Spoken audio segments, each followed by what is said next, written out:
brought to you by the WRS Wealth Advisors. Anthony Hartwig with you. Mike Ackelson will join us very, very soon as we are in week 4 of the high school football season. Very excited. We have plenty of great matchups for you. And you know the drill on the Audible Call. We like to flip from game to game to game and catch the best action across the area. We try to hit as many touchdowns as we can. If we see big plays, we'll, of course, rewind them and get them to you. And as always, we come up on our 4-box, 4 of the games that we'll have for you today, for many, as we see South Range, DJ Yoakley, Sambolino. Down there, they're getting ready to play Lakeview. Canfield back at home against Poland in the Battle of 224 on your top right. Louisville trying to go 2-2 on the year as they're in the top left. And then in a commercial break, but eventually coming back, is going to be, Newton Falls on the bottom. Ursuline and East, Steel Valley Conference matchup going to be on that bottom left box. We have the 4-box. We'll also show you that we have plenty of other games to switch to as Canfield's right here. We'll full screen it. We also like to give our announcers the bulk of the work here in the Audible Call. So we're going to head over to this 4-box real quick, and we will pop up the sound. DJ Yoakley going to be the one that you hear, and Sambolino as South Range gets ready for Lakeview in any 8 play. Up front for Lakeview. I know they got a one new starter up front tonight, who is going to have to give it his all tonight if they want to be successful. South Range won the flip, or at least they won the football in the first half.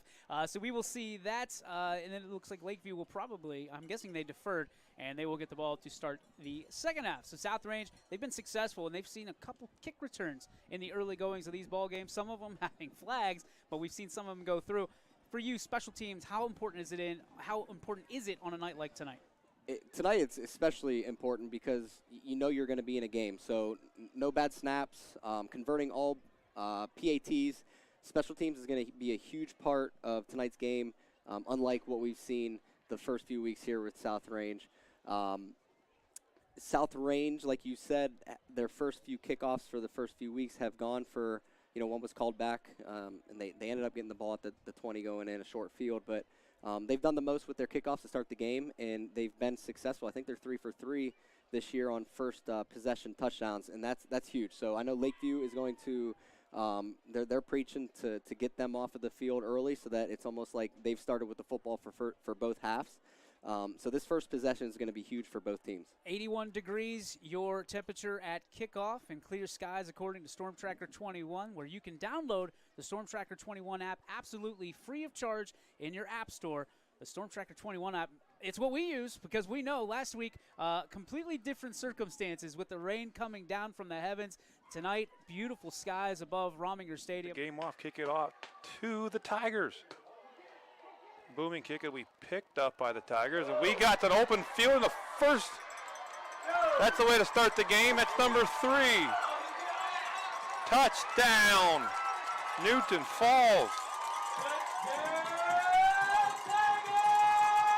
To get the game going, that was number 3 of the Tigers.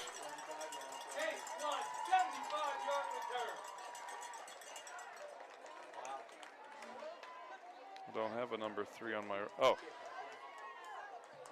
Return by Cage Coach. 75-yard kickoff return to start the game, and the Tigers are up 6-0 early. And that's the thing, the Tigers needed to get some points early. They've only scored as the starting quarter. I don't believe it. 3 weeks in a row here on the Audible Call, we have a game-opening kickoff return for a touchdown. This one coming in Newton Falls, and the Tigers open the game with a bang. They get the kickoff return for a touchdown. 6-0 lead over Southeast PAT pending. Let's see if we can get South Range one too. They're on the bottom left of your screen. And we know they're good for it, and they're receiving against Lakeview. I swear, if this happens again. And Lakeview's not even taking the chance. They're like, nah, we're good. Wow. Mike Ackelson, this game strolling in. Buddy, Mike, we just had our 3rd straight week of a opening game kickoff return for a touchdown. I mean, 3 weeks in a row. I can't believe it. We were joking about it before we came on. We're like, what are the odds that this happens for a third straight week? Scotty Mincher gave me bad directions here. Oh, come on, Scotty.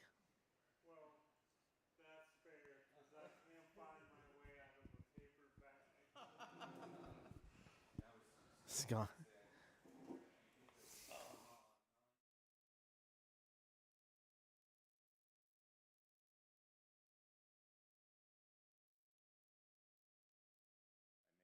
Hour trip in 40 minutes.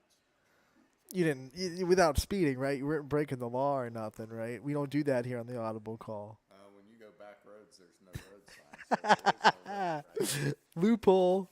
Yep. All right, we'll go back to the announcers and we'll put DJ back up as Lakeview and South Range getting started here in Canfield.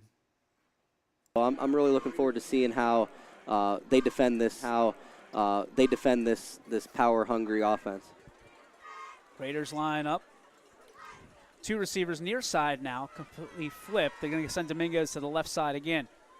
Toy with a sleeve on his right arm, goes with a handoff. It's Dominguez again inside the 10-yard line. I was talking to his dad earlier, and he said, listen, there's a lot to be worked on with Aiden Dominguez because he's known as the power back, but he's got the speed as well, and he was just trying to run everybody over as a coach. Can you see that in film, and how do you adjust that to a back that has so much power and speed? It really is tough on film to gauge a guy's speed. Now, I know some of these guys, the coaches, have seen the speed from 82 here from South Range, and they know Dominguez is a power guy. So that speed could surprise them a bit. Toy looks to take it himself, gets inside the 5 and down at the 2-yard line. Gain of 7 brings up second down and goal for the Raiders. I'm going to sound like a broken record, but like I've said in weeks previous, when you're in the red zone, it shrinks the field. So running the quarterback is an advantage in the numbers game. You gain a blocker because, as you see, Lakeview doesn't have any safeties on the field. So that box is packed. Same formation. Toy calls for it. Hands off. Aiden Dominguez into the end zone. A 2-yard touchdown for the Raiders. My goodness, that was calculated. He'll look to pass. He gets hit while he throws, and it falls incomplete. Number 71, Noah Chase with the pressure will bring up 4th down for the Wellsville Tigers, and it looks like the Wellsville Tigers are going to look to punt here on 4th down. Number 7, Landon Hefner looks to get back.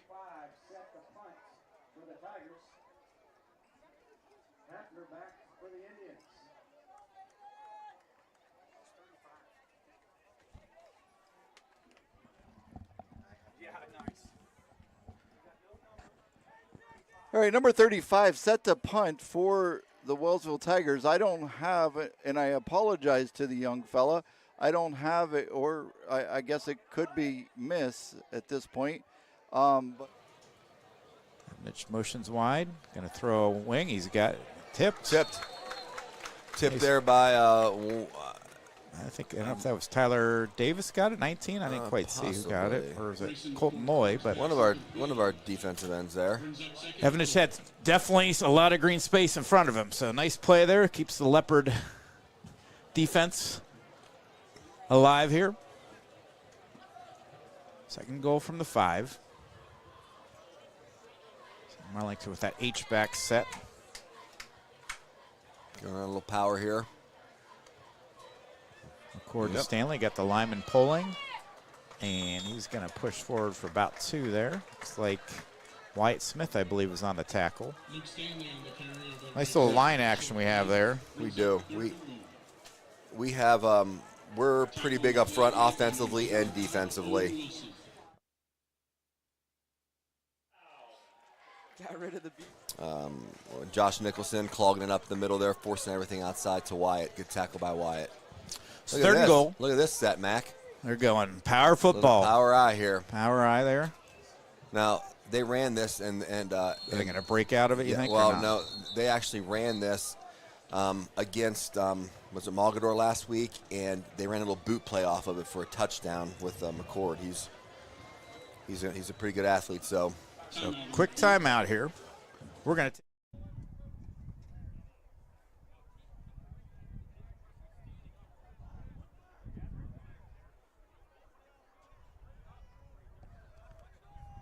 It's going to take one or two people to bring Russell down. He runs downhill, and it's a load. That's Balestrino on the jet sweep. He's down inside the 30 to the 28-yard line, and that's going to be good enough for a Rams first down.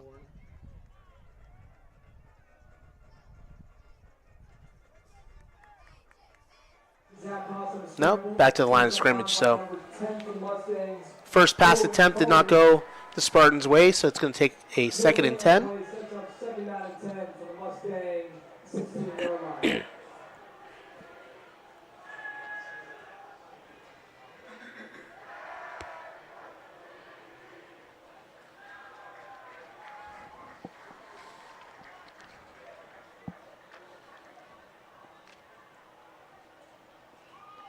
Give again is to Chris Smith. He's going to pick up about 4 yards.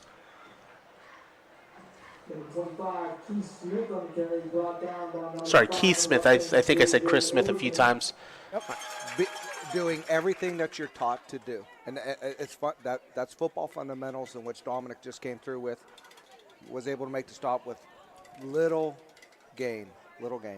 Huge 4th down play here for both sides of the ball. Western Reserve Blue Devils, how are you going to start this game on defense? McDonald, you want to get that in there, score a touchdown, get a first down, make it 1st and goal. Zajac in the backfield, Miller and Dimitrievich butchering that one. Miller in motion. It's going to be a little jump pass, and it's caught. It's going to be for a touchdown. McDonald Blue Devils score here first. They draw first. Not letting anything slip away. It's going to be short of the stick, and it's going to bring up a 4th down decision for Coach Bush. Looks like Coach Bush is going to go with the punt here. That can do one of two things for you mentally. You know, from a coach's standpoint, when you're punting at this position, it says that you're pretty confident that you're going to be able to stay in this game. You punt it away, trust your defense to do their job. So I don't look into the end zone. Nice little play design by the Spartans. Absolutely. I was just getting ready to say before they started that play, you know, I probably go for it only with, Butto being out. That's your holder. You know, you don't want anything. Right. You don't want anything, right on the first drive to like a fumble or anything like that. So, yeah. Or mishandle or whatever it may be. So good play right there by Boardman. Got a crossing route. Burek. 2 straight drops for the Leopards. Yep. Hopefully get to put that behind us. I mean, arguably we've had 3 drops if you count the seam route to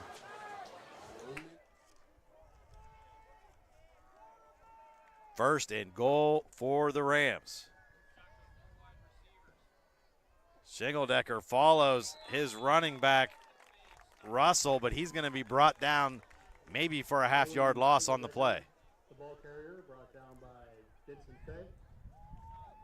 Fay in on the stop. Good push up front by the Blue Jay defensive line. 2nd and goal coming up. You got to figure Jacob Russell's going to get a look here. He's just tough to bring down. He could almost fall forward for 2 yards. David Baker, the near side receiver. Gilly, the slot man. Shingeldecker, give. Russell bulls his way to the goal line, waiting on the signal. And they're going to say he's short. At the 29, going to roll out to his left. Finds Cheney. Cheney cuts up the field. Kerry Harden, good open field tackle, pushes him towards the sideline. 6:09 remaining in the first quarter. Eagles lead 7-0. Eagles threatening the score. Clock under 6 minutes to go here in a fast-moving first quarter. Chris Sigler here with you tonight from a beautiful Jackson Milton High School in this brand-new facility. 3rd and goal. Shingeldecker, he gives to Russell, and there's no doubt about it. He's in this time. Touchdown, Mineral Ridge. On the sideline by Liaison, and that's going to be a first down for the Irish. They went for the short completion. The short completion got about 7 yards, and that was enough for the first down, as Ursula has it on the edge of the red zone at the 24-yard line of the East.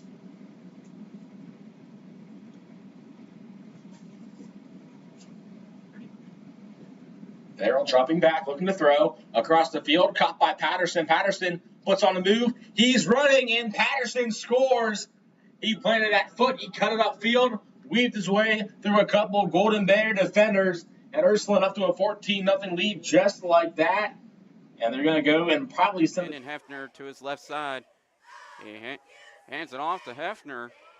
He should have kept it right there, but Hefner will get positive yards. But there is a fumble.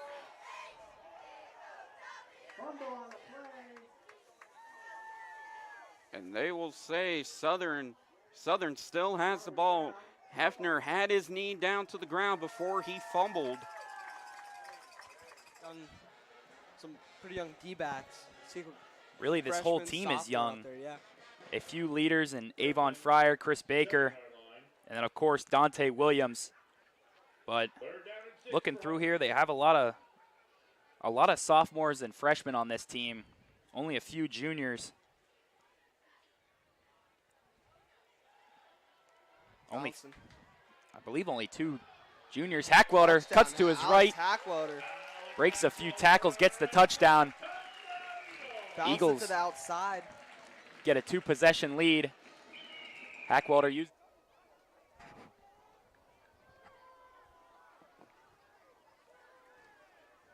Bolchik under center again. Hands it off to Jalen Murray up the middle. Waiting for the official call, and it's another touchdown for Warren JFK. 8-yard rush. 2nd and 4 to 2nd and 14 on the holding penalty. Toy will personally go over and get the package of the play, bring it to the huddle. Local Indians.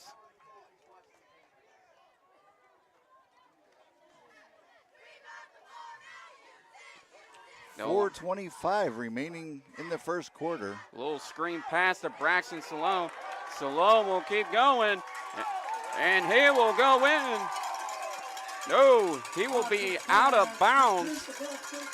Shoes like 15 Yeah. times every game. And then you said make a play, like he just did. Right. And we'll mention your name. I said, tell you what. You That's how it catch, works. Catch the ball and, DeJuan Ramsey. Ramsey. Are We'll we make gonna a get play? nice little Yes. touchdown run? I don't think he was touched the whole run. I don't think so. Till the end? Maybe at the very end. Yep. Touchdown Bombers. DeJuan. Boy, they sure do make it look easy. Yes, they do. And they look great in this uniform jersey. They do. I like these jerseys. I really like these jerseys. Is this the second year, third year we've had these? It might be the third. I think these jerseys might. That's all right. Toy puts that right into the pocket of Nate Lewis. He couldn't hang on in the back corner of the end zone. Looks like we are going to get a field goal opportunity here. Yep, decision time for Coach Rock. He goes to Luke Starkey, now the official record holder for field goals. 42-yarder for Starkey this time. You said wind at his back? He has the wind with him. So in high school, kickers are few and far in between, but we'll see what Starkey can do here. Powell gets the hold down. The kick is up. Oh, my goodness. That one's to the moon, and it is good. That would have been good from 55. Luke Starkey puts the South Range Raiders up double digits here with 4:43 to go in quarter number 1. We'll step away. We'll be right back after this on your Sports Network. Manageable here for Jackson Milton. The position they need to be. They got to stay on schedule with this offense. Not a quick strike offense. They're going to methodically wear you down the field. To be able to do that, they got to stay on schedule. 2nd and 6, 3rd and 2, things like that makes this offense successful. McDevitt under center calls his own number, and he's going to carry the defense with him for a gain of 3 and a Blue Jay first down.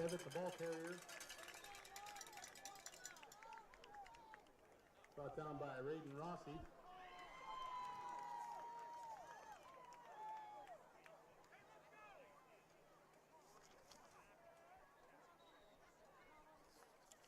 United drew Columbian offside, but they're late on the flag. And there we go. Must have been stuck in there. Yeah. So the United offensive lineman went on a shift like the old Dallas Cowboys of years gone by. Is that DJ Ogilvy or is that Tom Landry? Yeah, I'm not right. quite sure. Well, first down, maybe 10 more after. Ran down by Tyler Bonner. One thing about it, when that defensive back or the linebacker approaches him, he's going to put his head down and run right into him. Yep. A lot of quarterbacks would just run out of bounds. Him, he just wants that contact, maybe for the extra couple yards. Running over people.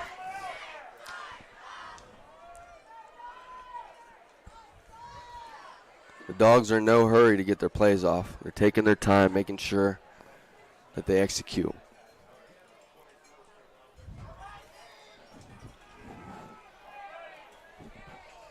Urialchi under center, handoff to RJ May. Or not RJ May, my bad. That would be Zach Schnell. For a gain about 3. Yep. Or maybe more, actually. Maybe almost 4 there. It's going to bring up a second and about 6. Yep. Carrier for East Palestine was Zach Schnell. Pick up about 3 on the play. Second down and 7. Not a bad run. Ball on the 34-yard line, 1:15 to go here in the first. Instead of in the shotgun, Urialchi's under center, and he hands it off. What a move. Wow, RJ May cuts it upfield to avoid a couple tacklers, but there's a back. 2 wide receivers each side. Whitmore hands the ball off again, and another run by Hayes. It's going to be first down and quite a bit more. Still on his feet. Be good. Could be a hold. We'll have to see. Holding again. First down for the Warriors and into the red zone.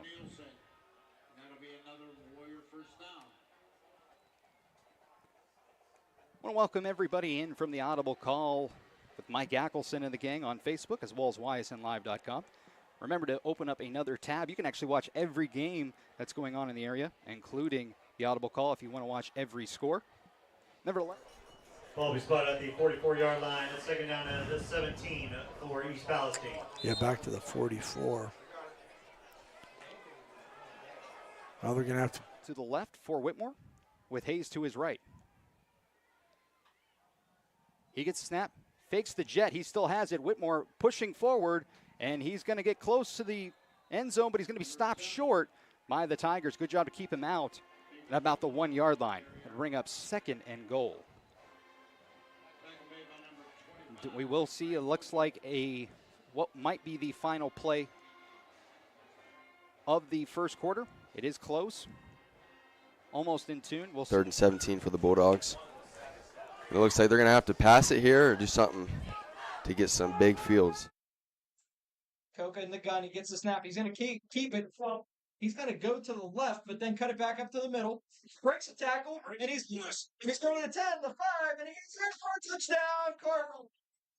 Stick around.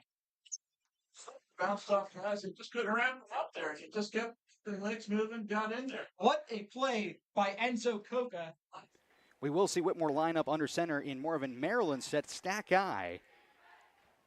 And Whitmore hands the ball up. No, he's going to keep it. He gets into the end zone. A touchdown for Carrollton from a yard out.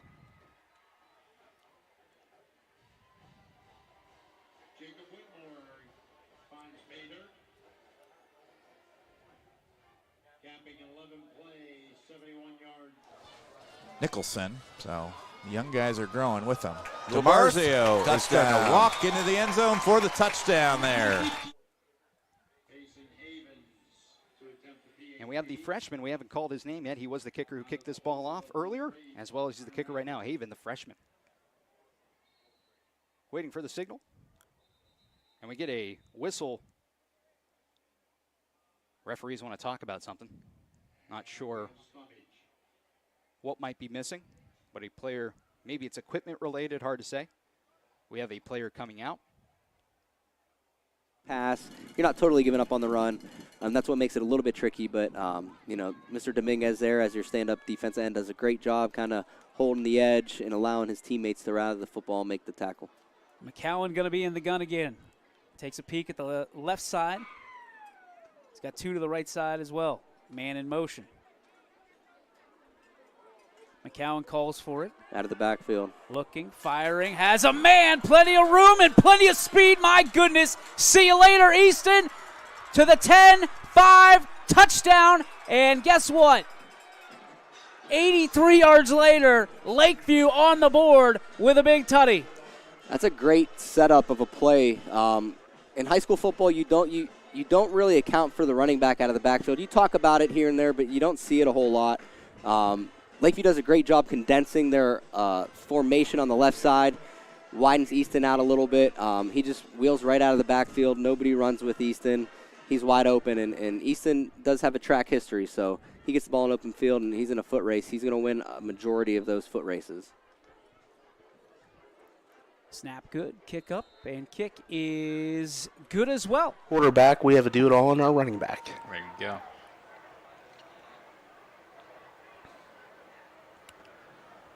Nice little angle punt. Takes a Maple Heights bounce. So Maple Heights is going to take over at the 20-yard line. We'll be right back. You're not waiting to see what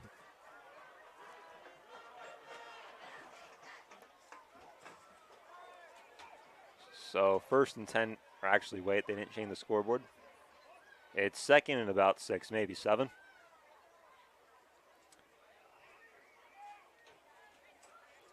And Perry's going to take the handoff here and not able to stay on his feet. And that was a great play by Tion Harris. Get him down by the shoelace. So it's going to be 3rd and 4 now, just about.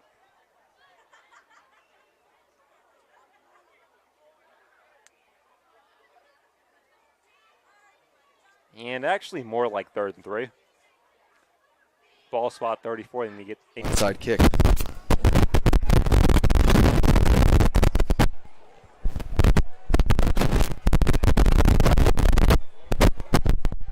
a yard on that.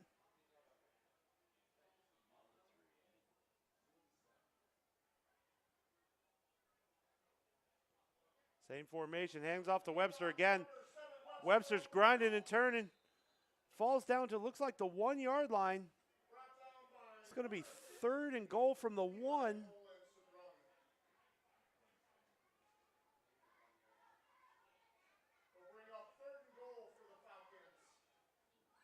Power set again. But you can't beat them all. No. I mean, especially when they tough. start stacking up like that. They were in striking distance for the first down. Now they're with the 4th down, maybe a loss of 1. Approaching 2 minutes to go in the quarter.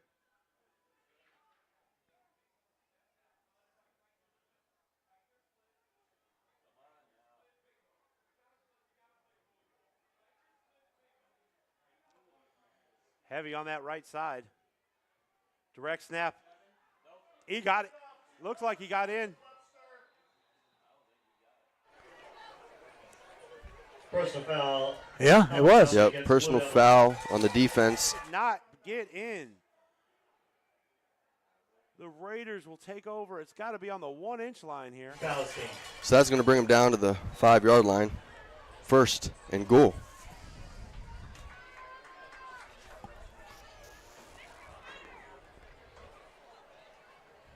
First and goal. Can't help to think they're going to go with the quarterback keeper here. Yeah, I would think so. Safe, probably your safest option. You have 4 downs to get in there. Yeah. It's definitely their favorite play so far this game.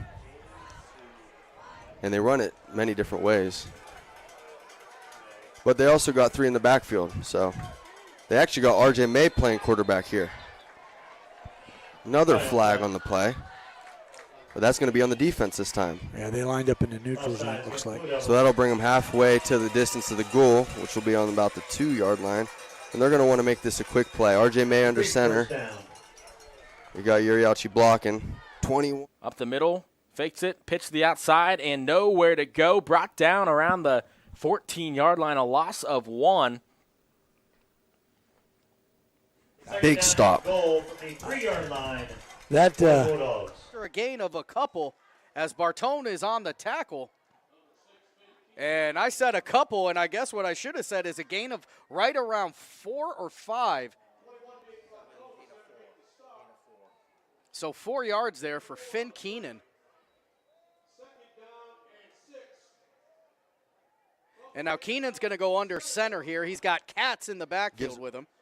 This first on the eye, but he doesn't get it. He stuffed it. Falls down, but gets rid of it before and taken down in the backfield there by Depp. Throw to the end zone, and that's picked off. Kohler tripped up around the 15, and he's going to have it there as Ursuline gets a turnover. And that was a throw that you kind of have to make if you're Brownlee. If you Loss there makes this one 3rd and 8 as the junior Dragon, Devin Miller, comes into the backfield. Where Urialchi's the only one in the backfield. Trips right. He's going to fake the throw, and he makes man's miss. Fake pass, keeps it, runs it in himself. Touchdown Bulldogs. Wow. Man, Great play. That pump fake had 2 people looking the other way. That looked like Big Ben Roethlisberger with that pump fake. Wow. Held on to the ball. This is not a problem for West G, as they typically have got a kicker who could probably kick it from the parking lot. But I've got some information that that kicker may not be here today. So we may not see any long field goal attempts, but we may actually see one right here. As Addie Cook. Addie Cook, another female kicker. We've got 2 female kickers in this game.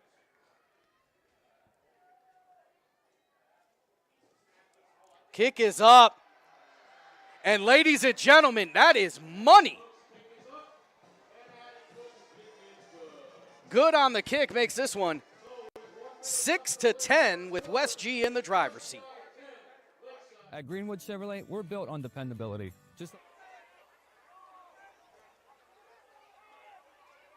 And it's going to be 2nd and about 7 now. Bullrich rolling out to his right and wide open there.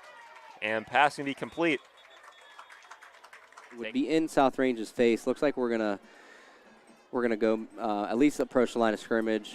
At these situations, when it's 4th and 4, maybe 4th and 3, you may see a hard count to try to get Lakeview to jump off sides to get that automatic first down.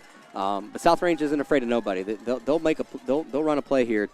No ifs, ands, or buts about it. See if Toy goes hard count. They go straight up, and Toy runs into a wall. Can Lakeview keep pushing?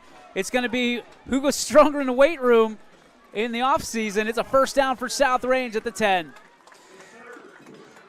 Typically, that can be a backbreaker for a team. And I talked about, Lakeview kind of changing the last play, and Perry's going to take it up the middle and get stonewalled there at the 2nd level. So that's going to do it for the first quarter. Lowville up 6-0, but they're in striking distance of getting another one. But that definitely takes the wind out of their sails on this drive. Clock ticks under the 11-minute mark, just getting started here in the 2nd quarter. 10-7 your score. And some misdirection, and Lakeview not biting on it. Here's the question: can you, why don't you zoom down on the track real quick, if you wouldn't mind? Here you go. So, it's Little Cheerleaders Night for the Little Raiders. Something like that. Anyway, they are all wearing pink in honor of Ann Myers, who go into a quick break last week. Love seeing this, the next generation of South Range Little Raiders, whether it be on the football field or on the sideline. Thank you very much, ladies, and we appreciate you, and we miss you, Ann. 2 receivers to the right side for the Raiders. We get back to action here. Toy here on 2nd down and goal. He's going to take it himself, looking right side, and a nice tackle stopping Toy at the 6-yard line, perhaps. And that is Naylor. Dylan Naylor. There are a few Naylors on the team. Of course, if you're just tuning in, their leading tackler for Carrollton, Dalton Naylor, is not in the game tonight. So a very tough 3rd and 7 at the 11-yard line, 8:05 until halftime. It remains a one-score game, but if they're able to get, maybe 3 or 4, you got to think that they mentally are ready to go for it. Timeout taken by South Range. They're going to talk things over here on 3rd down. We will let some bills get paid here on now. And it will be a fake handoff. He'll keep the ball. He's going to be met right at the line of scrimmage in a gain of maybe about a yard, but that'll bring up 4th down for the Tigers. The heavy set was trying to be more of a opportunity to create. Kamara back in the game at quarterback. He's under center. He's got 3 backs behind him. This one's handed off to number 8. That's going to be Ricky Madeline again. And he's going to get stopped for no gain, maybe a loss of 1. It's going to bring up 3rd and goal. DeLucia again. Trying to make sure we have all the guys necessary. Play clock down to 14 seconds. Looks like we do. Down to 9. This will be Litton on the kick. 2 seconds. He gets the snap. The snap is down. The kick is blocked by Warriors. Cheering on their team. You know, after a defensive battle, now you get some offense in the game. People are starting to get a little bit excited, partner. Yeah. Here in quarter number 2, South Range with a 10-7 advantage, and they are knocking on the door. 3rd down. Right side trying to push the pile down to the goal line. It's Aiden Dominguez, and they'll be knocking on the Bulldogs' door. Yeah, that's more than your 3 or 4 that Coach Rock was minimally hoping for. So we're going for this 4th and goal on the 2-yard line. I thought Dominguez stayed on top of the defender and rolled over into the end zone, but the refs thought otherwise. All right, here we go. Dominguez joins Toy in the backfield. A lot of options here. Toy looking, firing, and touchdown! It's just a quick sprint out by Toy. Kamara in the gun. He's got Pano Zipolias to right of him, and we're going to get another stoppage here. Timeout. Yeah, timeout Poland. We're going to get a timeout by the Bulldogs, and we will take a timeout as well. We'll bring you 3rd and goal when we return here on YSN. How do you feel when you wake up?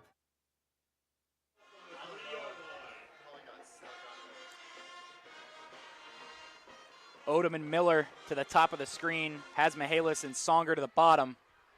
Hackwalder in the gun. Berkeley to his left. Takes the snap. Hands it to Berkeley. Berkeley met at the line of scrimmage and brought back. Loss of 1 on the play.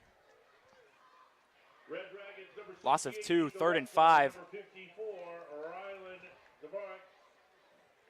Eagles. 3rd and goal from the 5. Convert here. I can't remember last. And welcome back into the Audible Call. I'm Mike Ackelson along with Anthony Hartwig. You're looking live at the Hubbard-Niles game. The Eagles looking to go up 4 scores. 10 minutes to go in the 2nd quarter. And this is snowballing quick from Niles, and here's another play run to the edge.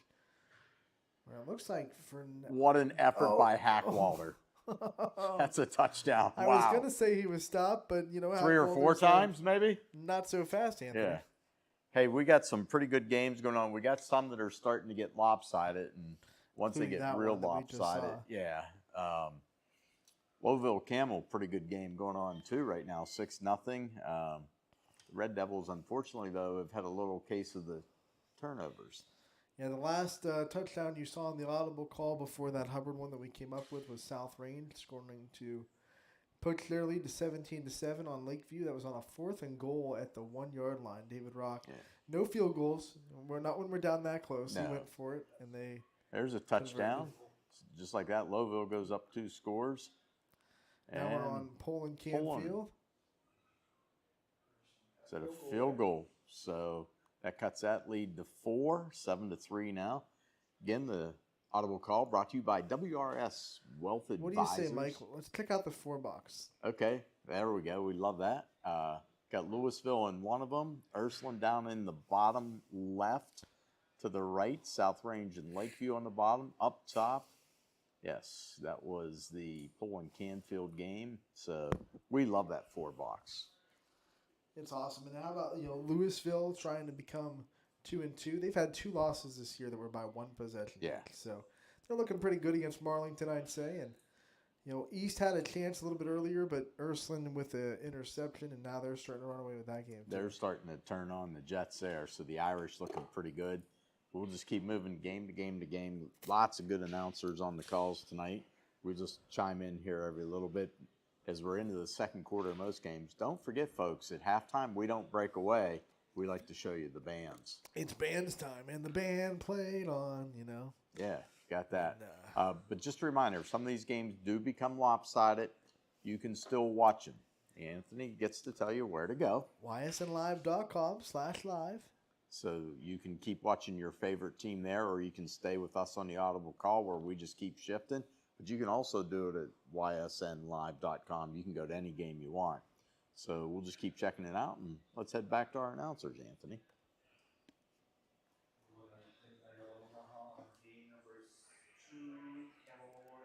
Side of that line collapsed there. I'm not sure if there was a little miscommunication there. And the Rover defensive front holds up. Lakers only to get about a yard out of that. About 8:20 left here in the second. Let's see if the Lakers can actually get back. Too. Louisville's young defense has played well. Only getting better each week.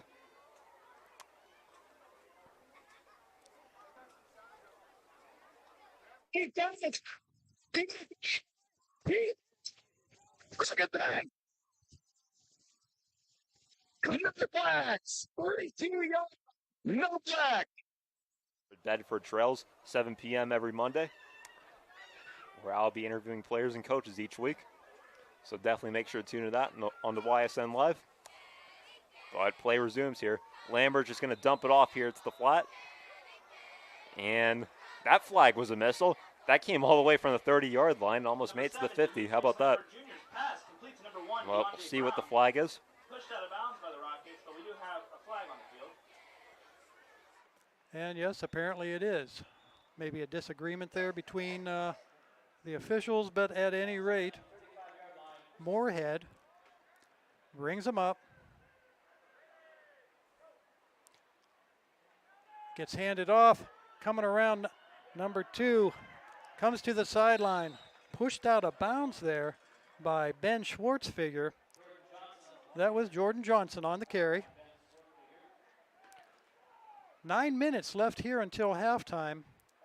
Once again, looks like Hawkins are moving the ball down the field.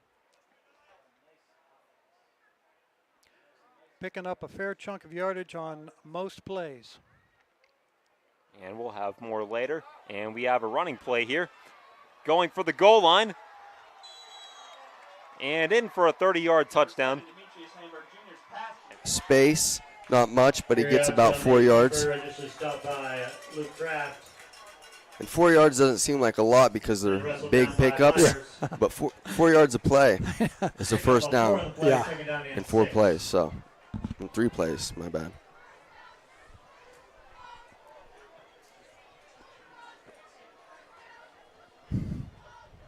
Quick substitution for the Dogs.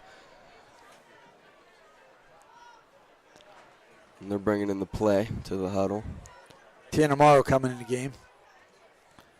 So we got Tanner way out here to the right along with Peyton Rutledge. Mm-hmm.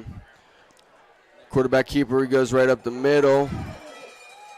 Gets hit, he almost gets the first down. It's going to be second and first. And that first down marker is only 2 yards before the goal line. It's actually going to be third down. On the 3-yard line. Third down for the Bulldogs. Third down and a long one. You could almost do a sneak here and just get your yard, and then you got a whole new set of downs. Yep. They bring out 4 wide. Those are near side. Bulldogs touchdown. They put 4 out to the right, and he goes left. Looks like something sneaky. Hinchcliffe. Yeah. 10 seconds to go on the play clock. Direct snap, quick pass. Salinas in the corner. There was all kinds of contact, and the flag comes out. All kinds of contact in that far corner. QB draw. Is he able to get the corner? Yes, he is. That's going to be a first down. Now Girard taking a page out of the Wildcats book and with those small gains, but it's working for them. Good enough for a first down. First and goal. Run pass option, QB draw play there. Was able to get the edge, get the corner, and cut back for a first down. We're going to be first and goal from the 9, folks. Gerard waiting to see the play from Coach Pearson. Twins to the right, single receiver to the left. Looks like you'll have the H-back and tailback to the right there. They're giving me a chance to catch my breath. I appreciate that there. Down in Salinas near side. Bozar, top of the screen. Riffle and Burlingham in the backfield.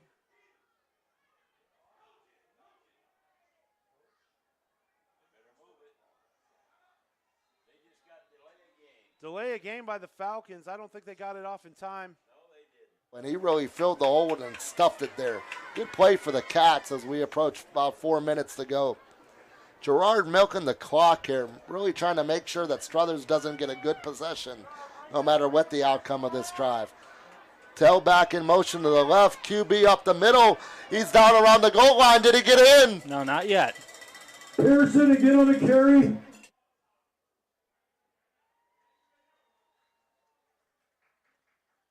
Same formation, Twins left, single right. Riffle and Burlingham in the backfield. 15 seconds to go on the play clock. Shift in the protection. We got a flag on the far side. It looks like it's going to be offside on the Red Raiders. Tailback to the right, H-back to the right. Running that way, he's in. Pearson, touchdown, Gerard. Pearson going to that strong side of the formation. Play Lisbon 7, East Palestine 6. And we're back here at Sebo Stadium on a 3rd down and 6. See what Salem can do. Fakes a handoff. Monroy looking for some room. Cletus Monroy has it. A 1st down and more. Cletus Monroy's in the end zone for a touchdown. Another big one for Monroy, this time from 27 yards out, and Salem takes the lead. What a patient run by Monroy, Matt. Wanted to go to the right, really nothing going. Wasn't going to get enough yards to even make anything of it. Bounces it to the outside, to the left, and goes all the way in for 6. His second of the game, 27 yards, puts him over the 100-yard mark for the game. But more importantly, puts 6 more points on the board for the Quakers. An impressive run there out of the timeout. A good play call by Coach Johnson. Twins left, Twins right. Webster in the backfield with Burlingham, looking for the call. 20 seconds to go on the play call.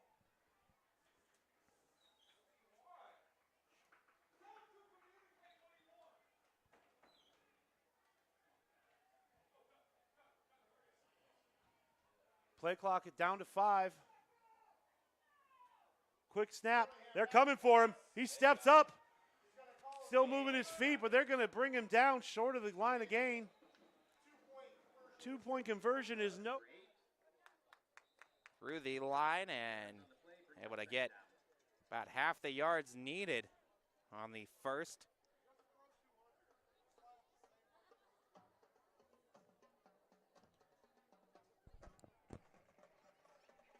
Second down now on the 27-yard line of Waterloo.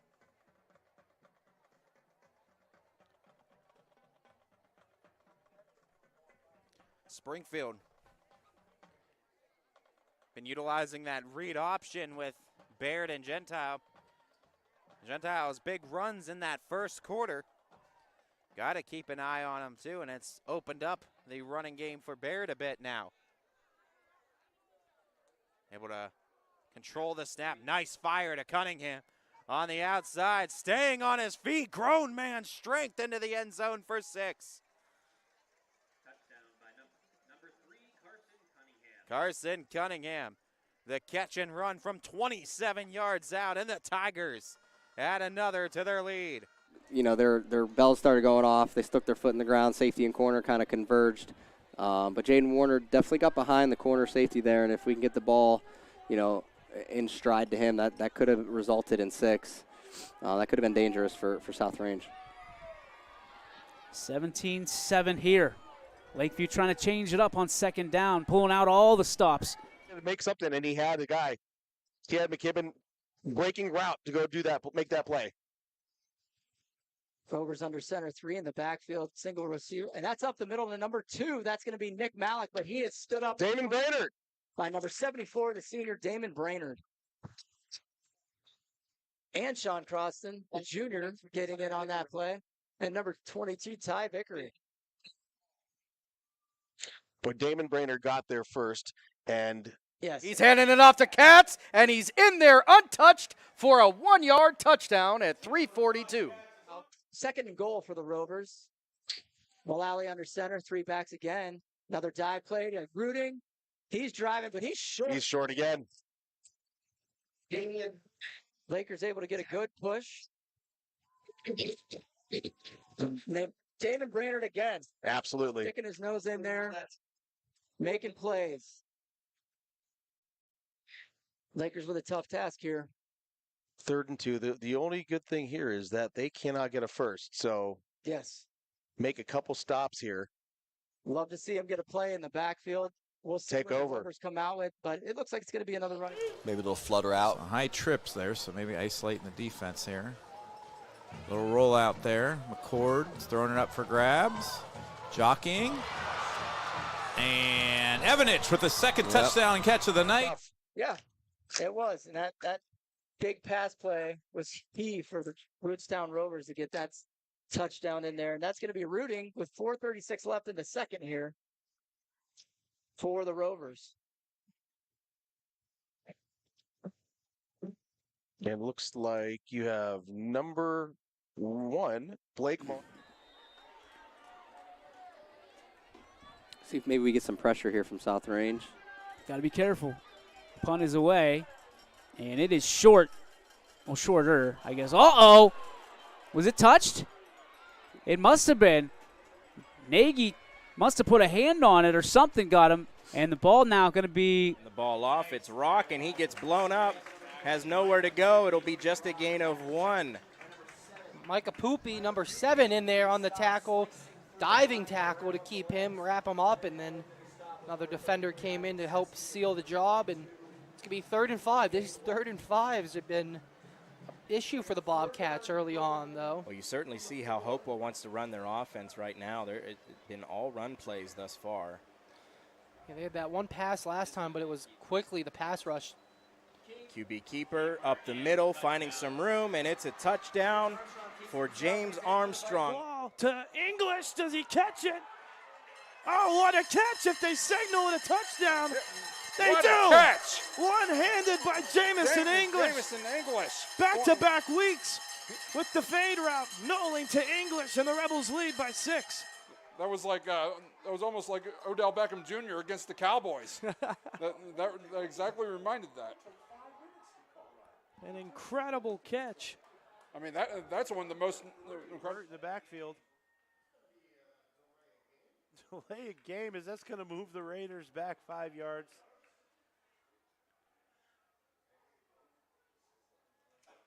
.75 Jordan Tressler coming into the game. Tressler, excuse me. Caden Miller coming out. We back them up 5 and try the attempt again.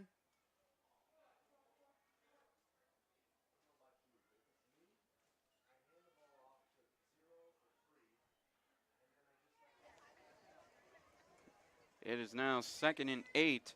Gained a little bit of yardage, but then got swallowed up by that defense. 2 minutes, 20 seconds left, ladies and gentlemen, in the second quarter here. Both knotted up 0-0. Once again as well, Wellsville looking to get their first win since 2016 of the Backyard Brawl.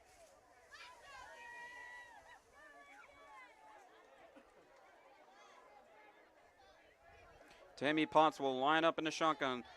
Landon Hefner will line up to his right side. Oh, check that. Landon Hefner, we're going down the field, and that pass is intercepted as the lights went out, but the lights are back on now. Backfield. Weiss rolling out. He's looking for somebody in the corner. Number 7 comes down with it. Great catch by Armani Hall for the 2-point conversion. As that puts the Red Raiders up 22-12, 9:07 left in the half. We'll be right back with you. Scott Demas for YSN Live. Reception on the 25-yard line. 144 remaining, and it looks like that the first one that can have a good series without penalties and can stop the fumbles and the interceptions might end up winning this game. Indeed. As they have been turning it over completely. Quite regularly, each Indeed. team as their series have been ending on turnovers. Clayton Kershey will line up under center. He was in shotgun technically. There is. The Wellsville Tigers will take a timeout here with 1 minute 43 seconds left, ladies and gentlemen, in the second quarter. Southern Local 0, Wellsville 0. We'll be right back as well as a word from our sponsors. There are 4 members of GoldenStringRadio.org that works for your sports network. Super Dave, Kristen, Scotty, and myself. And if you love our work at Golden String, Isle, and Purple Cat, you are going to love the soon-to-be-open GABA Camp out at Barbara Casey's Ranch in Coatesville Township. It has all the nice, beautiful... Big mistake by number 55. Should have let that ball just go through to the hands team there. There's a discussion. Oh, it is called Raiders football.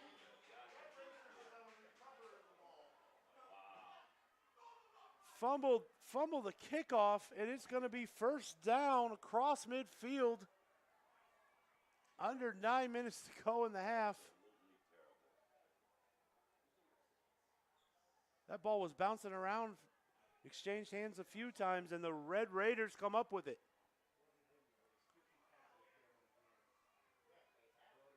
So that's going to be first down starting on the 39 for the Red Raiders.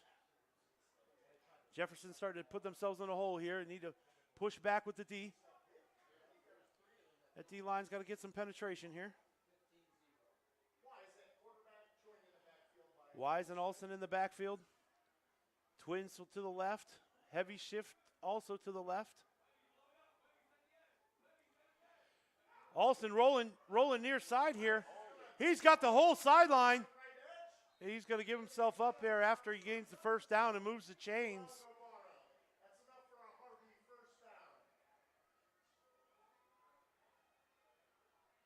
Navarro was going to make the tackle before he gave himself up. That'll be first down at the 26-yard line. Wise getting the play from the sideline.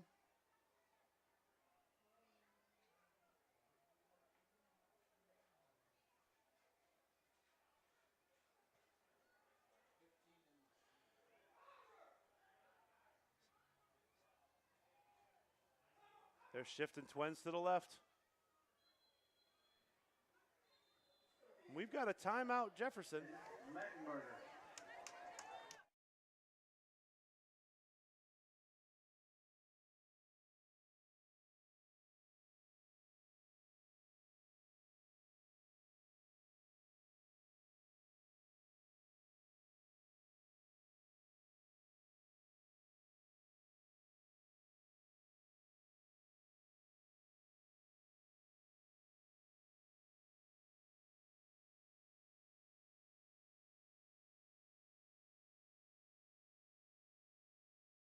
Squibbit actually at the 30. And it looks like it's Samir Franklin. And how about Franklin with the burst? Past midfield. Oh, my goodness. Touchdown, Liberty. Just like that. On the kickoff. 70 big ones. Yeah, talk about turning on the afterburners right there. And what an answer to Crestview's touchdown. So an incredible first half here with 6 minutes remaining. We'll see if Liberty goes for 2 to try to potentially tie this. It looked like...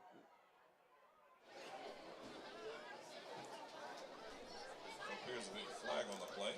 Flag on the 43-yard line. And I'm sure it's on Hoban right now. There's 2 flags out there. Holding. Kicking team number 24. That penalty will be enforced at the end of the kick. It's going to bring up second down and 6 after that carry.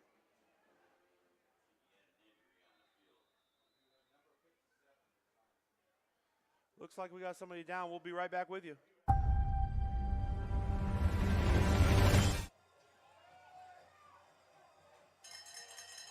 let's see if we're going to end up with a tied ball game or if Crestview is going to retain the 2-point lead.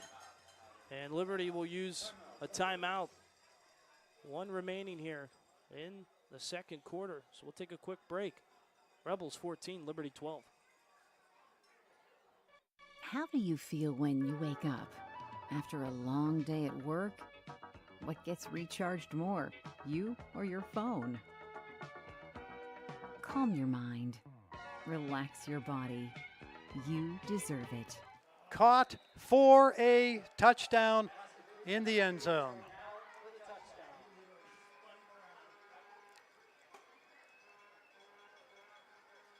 And that was caught by Charlie Mallett.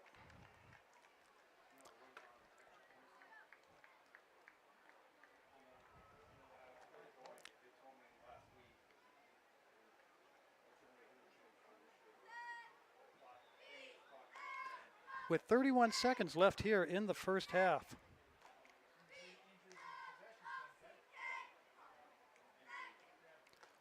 Going for the extra point here.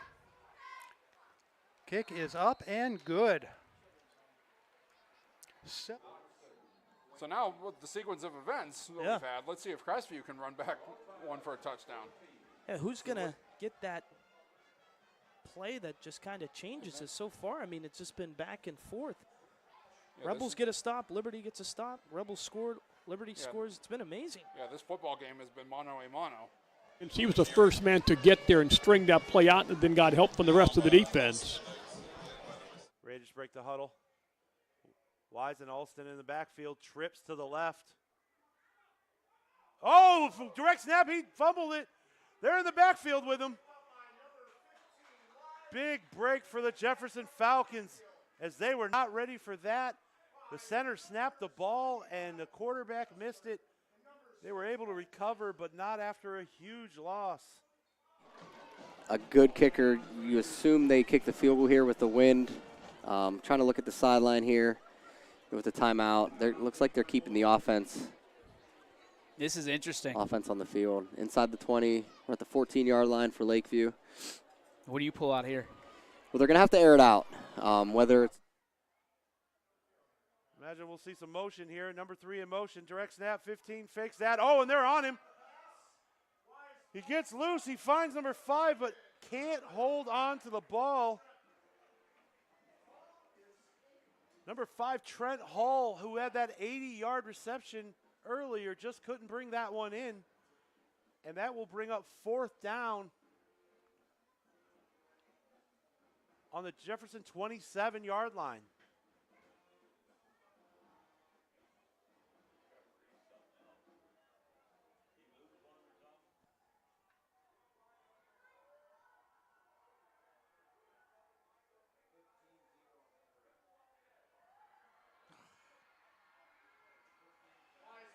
Fourth and forever. He's going to the end zone. He's got Hall in the corner.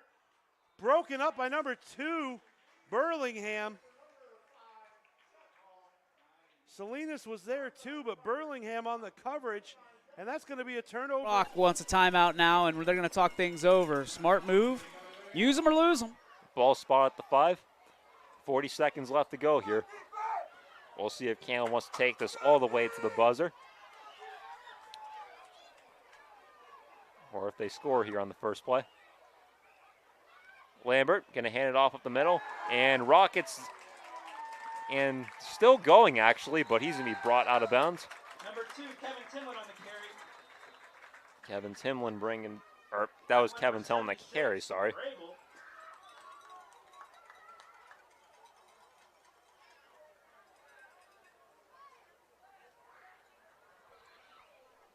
21 seconds left to go here.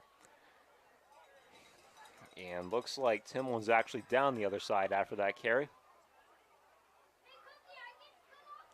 While they look at Timlin, we'll take another commercial break. Back after this. Oh, again, do you go with the call that you had previously because you're that confident in the call? Or do you change it up because and make Coach Rock waste of timeout per se. Looks Gotta like have- they're coming out in the same formation. Easton is to the trip side here, so I don't foresee him coming out of the backfield, obviously to the one receiver side down here. Got to have your best play here if you're Lakeview. Man across the face of McCowan, looking left first. He's going to step up. He's going to be sacked with 1 second to go. Lakeview could not get loose, and McCowan falls on it to end the first half. After one play, it's the South Range. Well, they're gonna. Well, they spot the ball actually where the play ended. Yeah. So that's gonna be first down from the.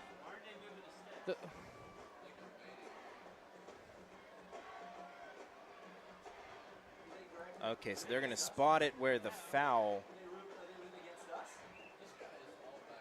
Donations. Service dogs provide essential tasks, allowing the recipient to live their life they deserve. It can take up to a year or more to train these dogs to perform the tasks required for their handlers.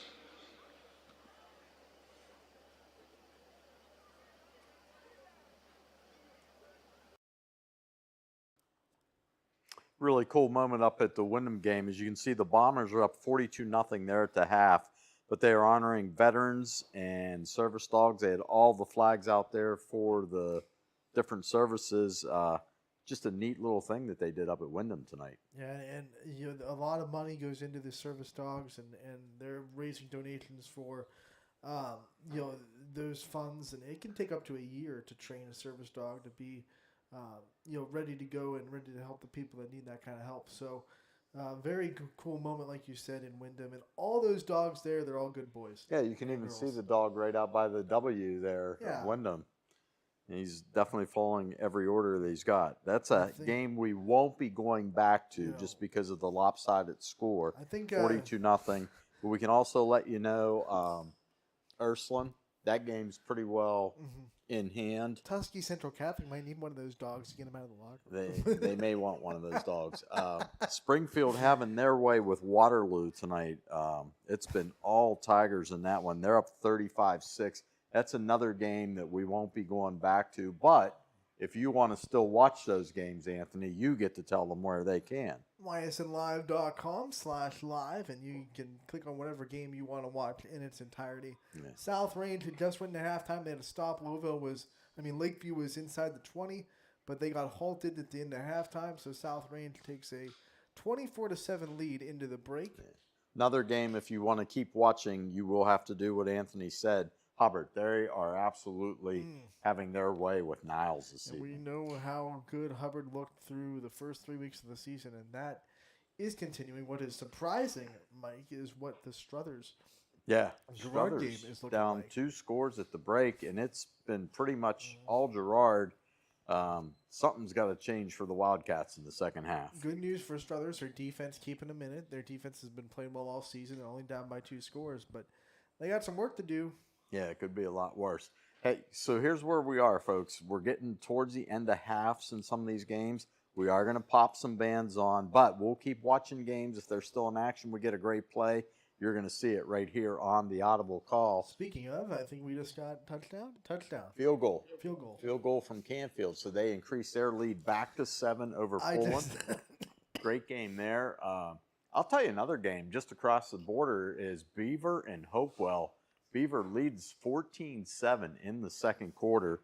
Just a tremendous game. And, well, wait a minute. We're going to change that score, I believe, because Beaver just punched another one in. So there you go. I like that. Halftime, great game down in Lowville by the train tracks. The Rockets leading Campbell Memorial 12-7. This has been an absolute dogfight between 2 neighboring schools. A lot of turnovers, a lot of defenses just taking opportunities of a little bit of lax ball security so far. So, but anyhow, we'll turn it back over to our announcers. We are going to go to some bands. We'll mix it in. We got the 4 shot of bands coming up for you. We like to do that.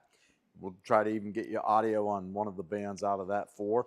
And we will be back with more from Anthony and I later on during the Audible Call. And the screen pass incomplete. They're calling. They're going to say it's incomplete. It looked like Yeah, that was a backwards pass. It was a close call. And for a hot minute there, they were letting it, they were letting the play still be live. So it'll be Proctor back to return, and the Rebels will have a shot here. And if Mikey can field it right where he's at, so we're going to have awesome field position out of this kick. Juju Farrell will punt it for the Leopards. So you got both Mikey Proctor and Jamison English. And this will be a flag. This is going to make it a 4th and 9. Or 4th and 10. Yeah, if this is on Liberty, it'll be a 5-yard penalty, which means that Crestview will get even better field position out of this kick.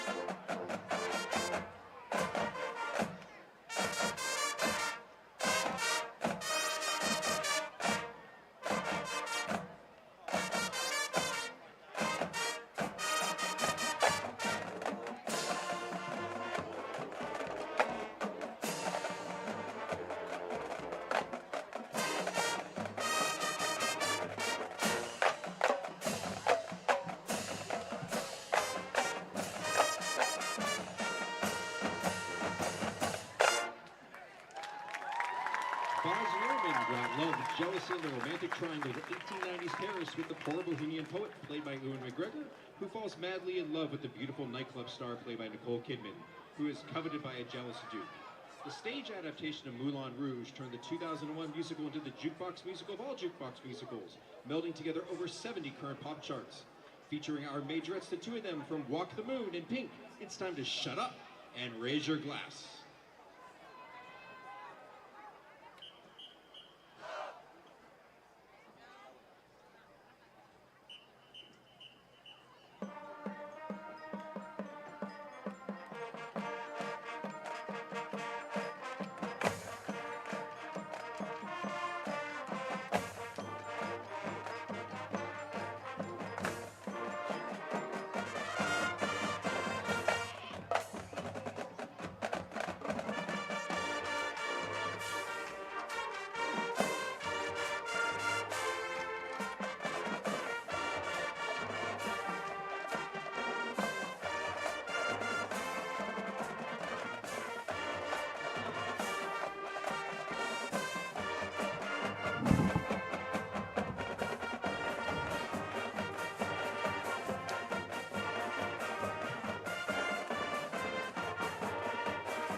Show in the dark wings of the theater and away from the bright lights of Broadway with the falling chandelier and a witch with the face of green.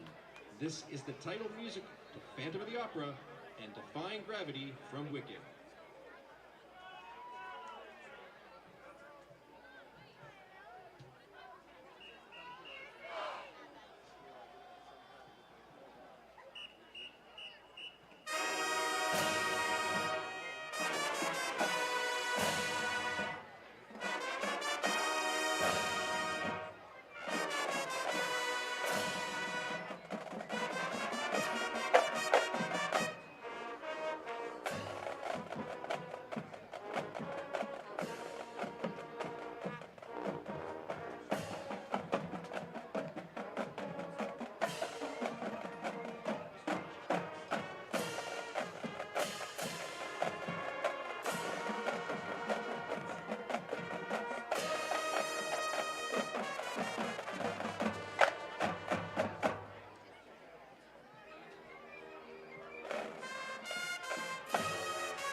musical Pride of Howland.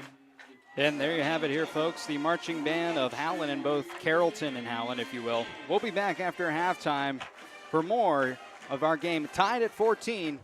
Give us another 4 minutes, and we'll see the start of the third quarter.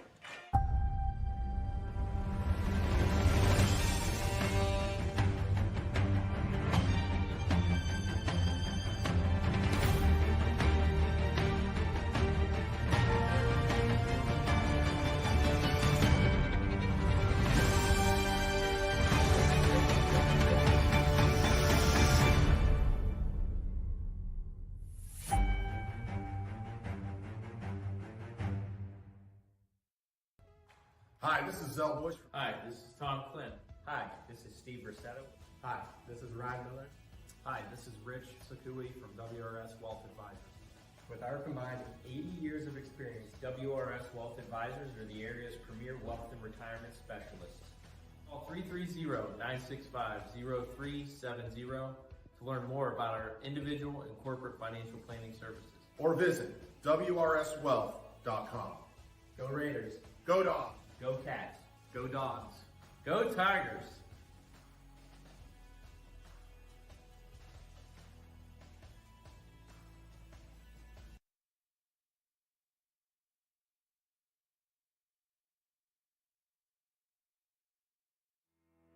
We believe expectations are made to be exceeded. At the new Toyota of Warren, it's about more than just getting a great deal. It's about service you can count on and a friendship you can trust. Year after year, we've done what we do best. We've gone the extra mile so you could too. Because we know it's just not about buying a new car.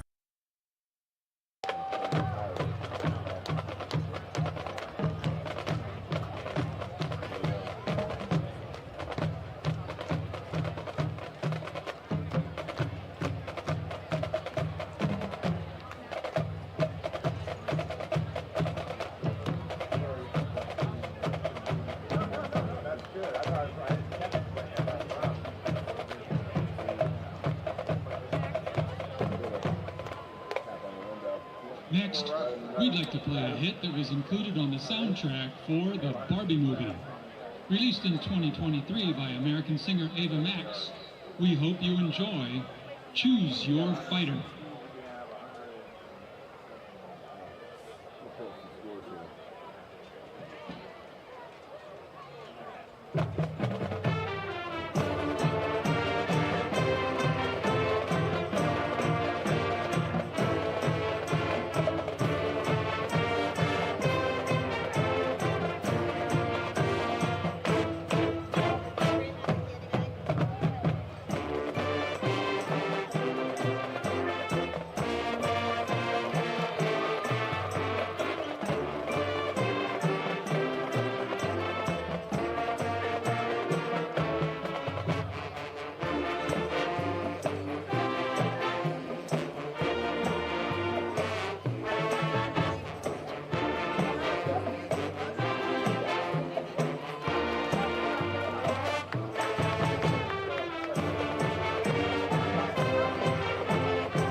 taken down from all angles, top, bottom, left, right.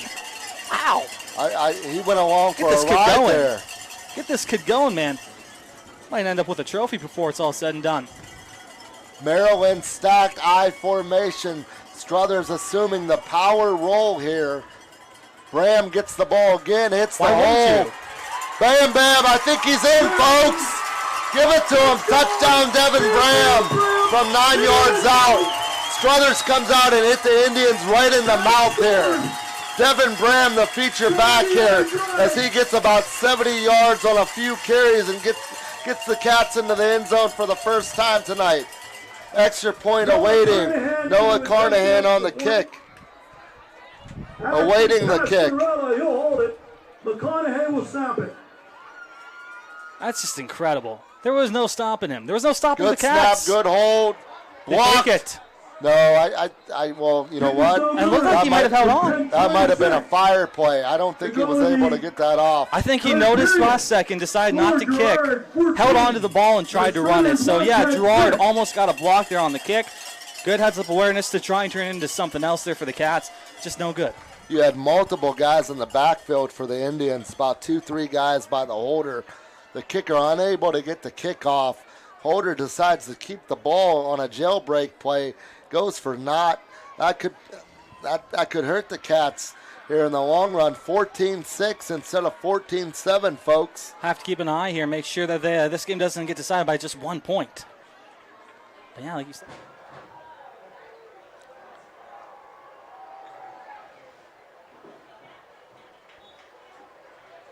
Looks like the handoff went to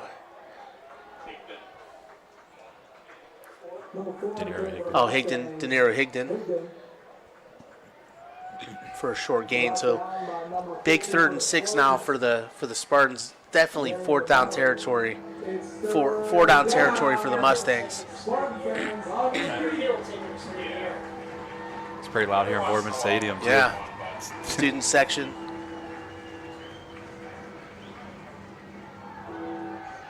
Watch. Oh, big time. Oh, he just shake him off. Not sure what the defensive back saw. He kept running with the receiver, threw it way short. He should have ran up underneath it. Right. Yeah, Anglevar was in three rushers. I'm sorry. Coming after him, I was able to slip through one and just threw the ball away. Trying to throw it up for grabs there. So big 4th down decision here for the Mustangs. Big 4th down for the Spartans.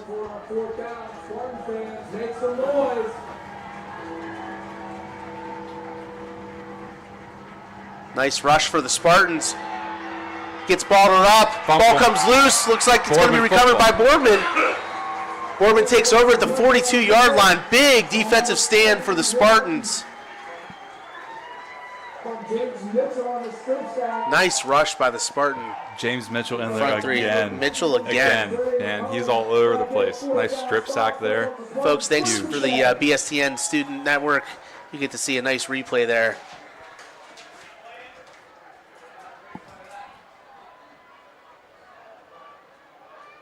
So the Spartans will take over at their 42-yard line. Looks like BSTN signal is out. Oh, it's back. Thought we were going to lose signal again. I was like, I can't bring that camera out. You guys will just be hearing our voices, and my voice isn't the most spectacular tonight. I've been nursing a little bit of an illness all week just so I can make sure I can call the game tonight. There's the running game from Smith Jr. Flag on the play. Might be a hold on the interior for the Spartans. Keith Smith Jr. on the carry. Flag on the play.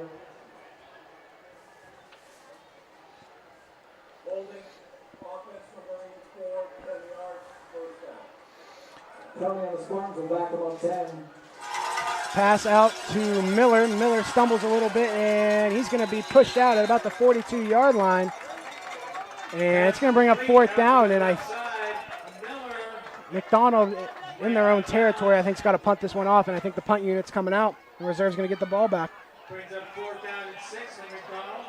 Coach Williams, I've watched him coach for a lot of years. I I'm going to say a conservative coach. He he doesn't take risk.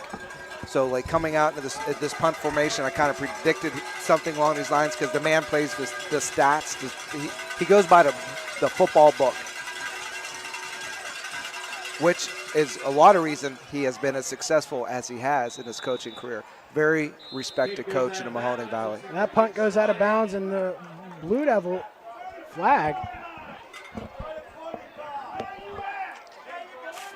I did not see anyone in the area. I didn't see anyone over there. And maybe they used it to mark where the ball went out of bounds. I don't know. Guys, I'd just like to add this real quick about Coach Dan Williams. When I was here, he was the coach over at McDonald, and he's coached a lot of great football teams. And I can tell you, when you're a good football team, all you want is a rival that will push you to do better and to push yourself further than you can go without yourself. And I can tell you what Dan Williams did for me specifically as a player and for us as a group at Western Reserve in my time here was they pushed us to be better, to try to catch up with him and surpass where he was at. So he is a great coach. Setting the bar. Beautiful punt. Reserve's going to take it at the 15-yard line. Jeff, in that locker room, what do you think's being told to both sides of the ball? This is a rivalry game, man. You're going to remember this for the rest of your life. When this game... And you have to tell the other team when you're going to take them onside. Backfield is Smith, and Haas right now. Sounds like a law office. It does sound like a... Ryan Smith bust ones up the middle of the seam. Off to the races. Takes the angle. And gets into the end zone, folks. Big time play by Ryan Smith. No penalties. No flags. Nope. The only thing yellow on the field is Overton.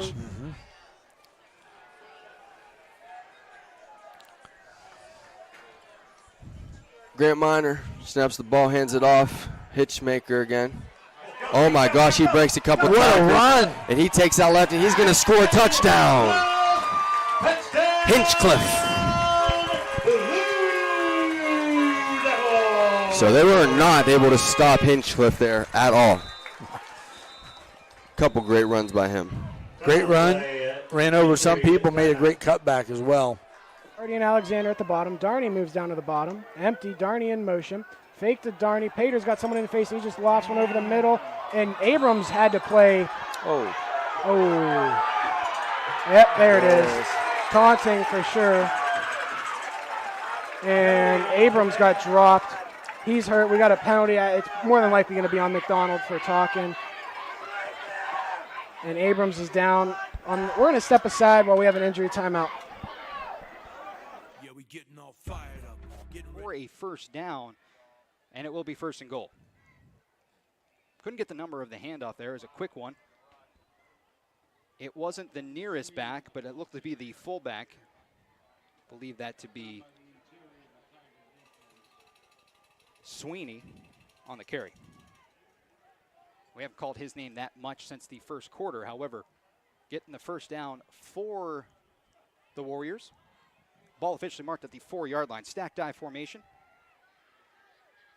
Whitmore going to keep it himself and run into the end zone for a touchdown for the Warriors. And Whitmore with his third touchdown of the night.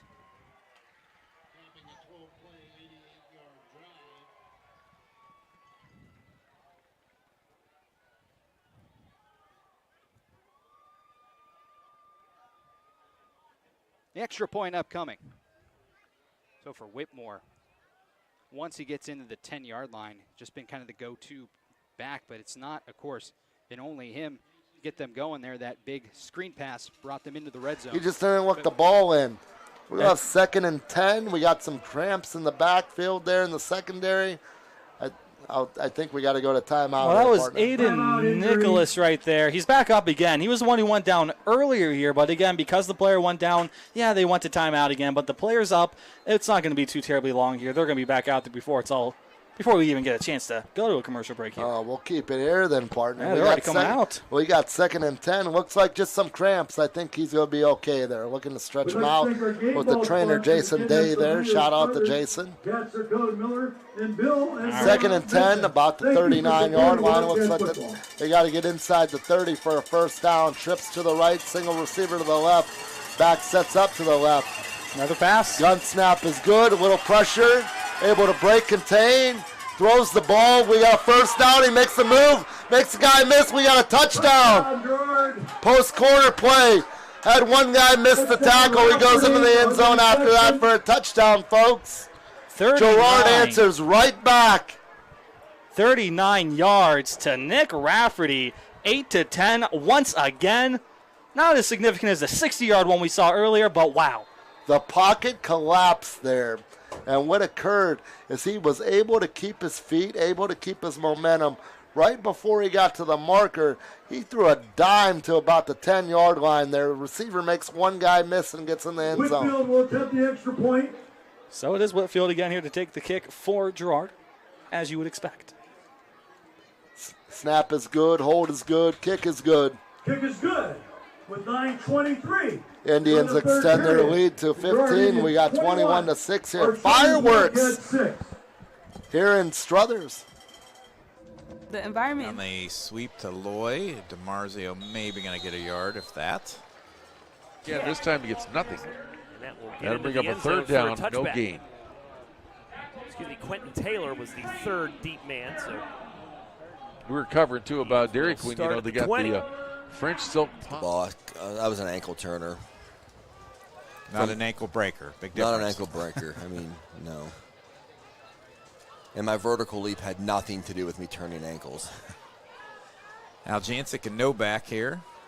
Looks for Al. He's got Loy open. He's going to hit across. Scooped up there by Quinn Burke. His first catch on the night. Close to first down. Looks like he can be short about a yard. Good patience by Tate there. We waited for the outside receiver to break in, sit down in the soft spot of the zone. Made a nice strike. Brings up 3rd and 1. So 3rd and about, actually, they're going to give him they're first gonna move down. Him. Yeah, they're moving One thing him. I talked to one of my official buddies, they're kind of making over last year's a little more emphasis. If it's close, especially first, second down, move they're going to move the DeRuza as they're knocking on the door. DeRuza, Thomas behind his line, trying to get some yards. And again, like you said earlier, Jared, it's all about the spot at this point. I think he's going to be a little short. Got maybe a yard. Yeah. So it's going to be 4th and a couple inside the 5-yard line. So can Salem's defense hold again? They were able to in the end of the first half. Can they do it here? We shall see, Matt. A big spot here for this Salem defense. After coming up empty on their first offensive possession, can the defense turn the tide here and keep Canton out of the end zone or away from? They can get a first down. 4th and goal from the 2, and it's going to be Thomas into the end zone for an easy touchdown. Central finally cracks into the end zone after a couple missed opportunities, and they now tie it up. Have a chance to tie it up.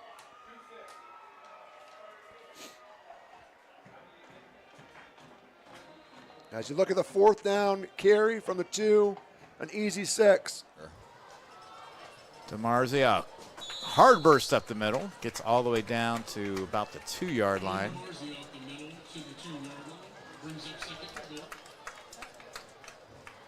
Second goal at the 2 here. 8:33 in counting. 3rd quarter here. Beautiful night for football. As Frank said before, first responders night. Also tonight we had the Play 60 tailgate party outside as well. Yes, Miss Josette Folk, our middle school gym teacher. Did he fumble? I think he might have got one there. Josette Folk, who teaches alongside Frank, put together a real nice. You see the missed opportunity on the botched extra point. For our partnership with the Cleveland Browns. They sponsor our NFL Play 60 program here at Louisville Middle School. Tonight we had our annual tailgate party, compliments of Smith Dairy, Berry Cheese. We had Pizza Hut Pizza. All of that stuff was donated. IGA, get on it. Yeah, don't like that, Mac. So the Leopards go from a 3rd and 1 to a 4th and 19. Chance to break this game open. I think we're going to kick it. Now we're going to have to, we got a spot where he initially picked it up. So we're going to kick about a 34-yard field goal.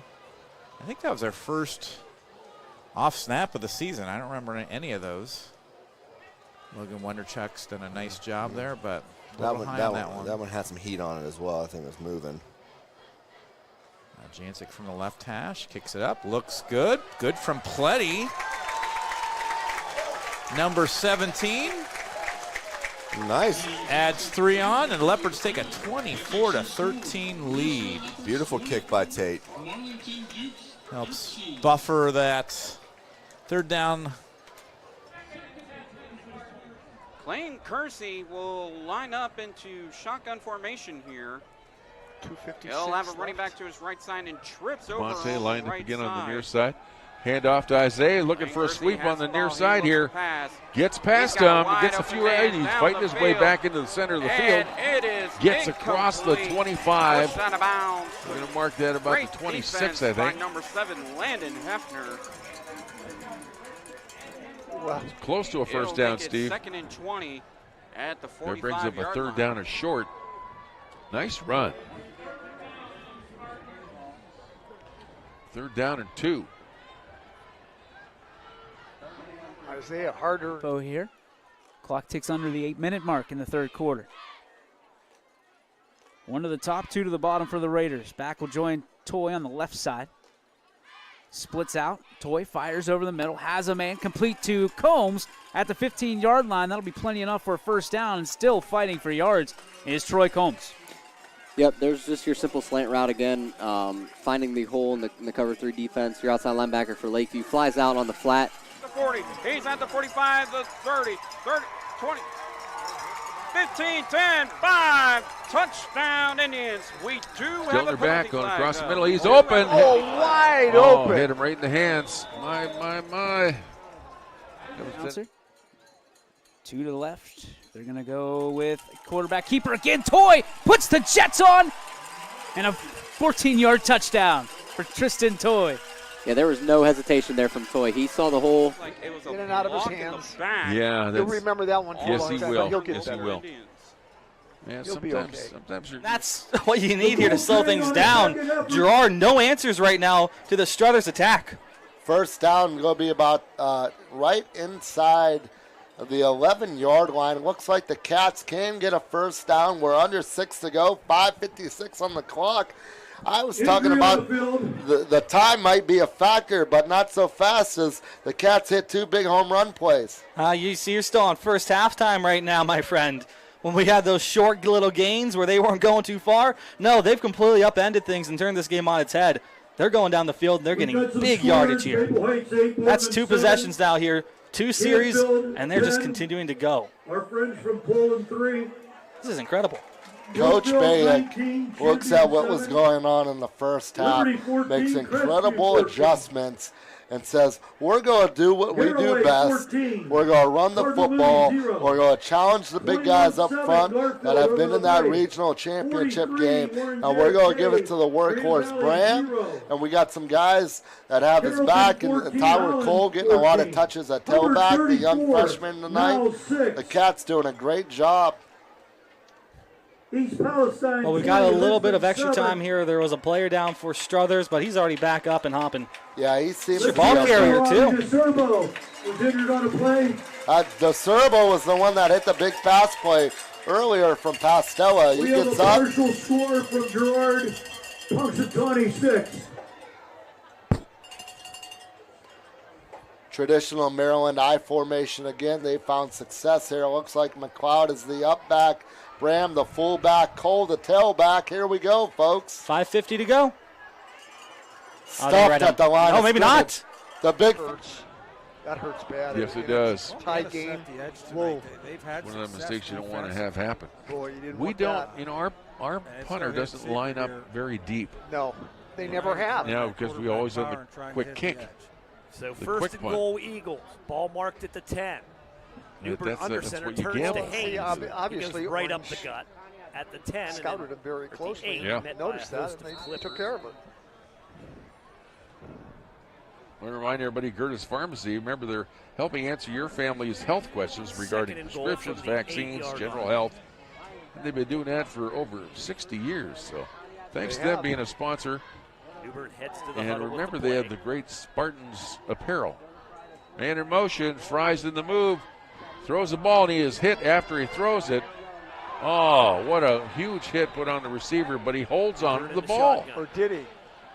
Yes, he did. But he shifts to the right. No penalty flag. Yes, he did. On that one. Man in motion is Taylor. Wow. He gets the jet sweep. He'll go up the middle and score. Friedman with a catch and a hit. 8-yard touchdown plunge. They're at the 4 by now. Quentin Taylor. First and goal. And that's 20 points. 45 and a run of 22 to give him his 67 yards. The other carry went for 0. But, I mean, he spent the last 8 or 9 yards dragging a couple Quakers with him on that one. Under 5 minutes ago here in the third quarter, Salem up 1. Go right back to him. Oh, no, it's not. It's Spittler this time. They're playing a little switcheroo game here as they go to number 20. They're both built very similar there. Number 20, Luke Spittler. Yes. It's going to be Ambris and Bartone.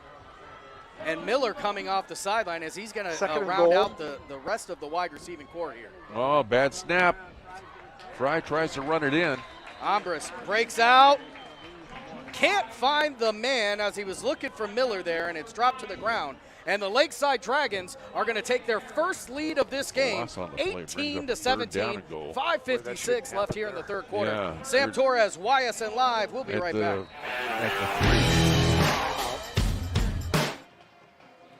the 4-minute mark, third quarter here. Salem again on top, 14-13. Matt Mowry here alongside Jared Niederheiser. Appreciate you tuning in here tonight. Had some technical issues early on. Brian Scott helped us get back on board like he always does. Special thanks to him. Oh, yeah. And let's see what Canton Central can do as this drive continues. Their second of the half. DeRuza slings it, complete. And lunging forward for a first down is Preston Scott. As the chains do move. And they're going to spot it at the third. Oh, wow, they're going to get him short. They're not going to move. They're going to spot it at the 35. Wow, I thought he had that by a couple. So it's going to be 3rd and 1.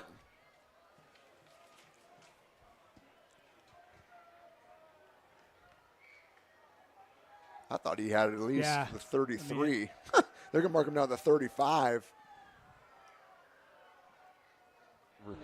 Is the one that helps you for the most part.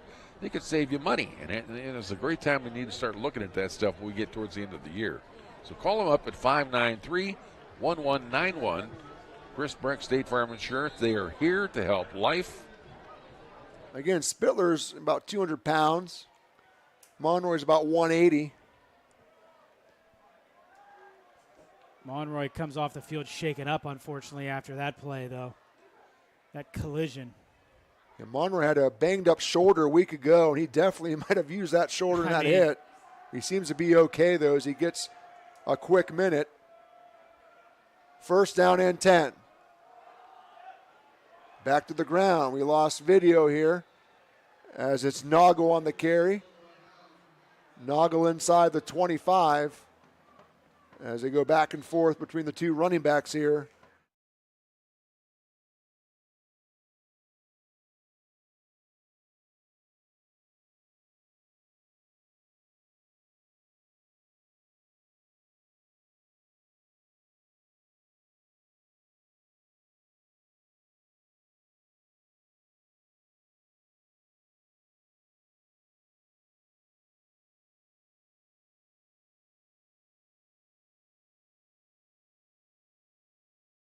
And there's about 3 or 4 Quakers that bring them down at the 20.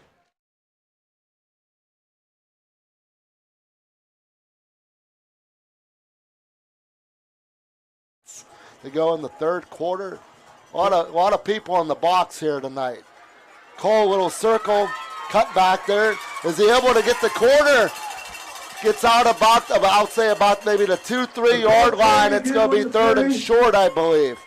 I think he did get inside the 5. Awesome run there by the young freshman.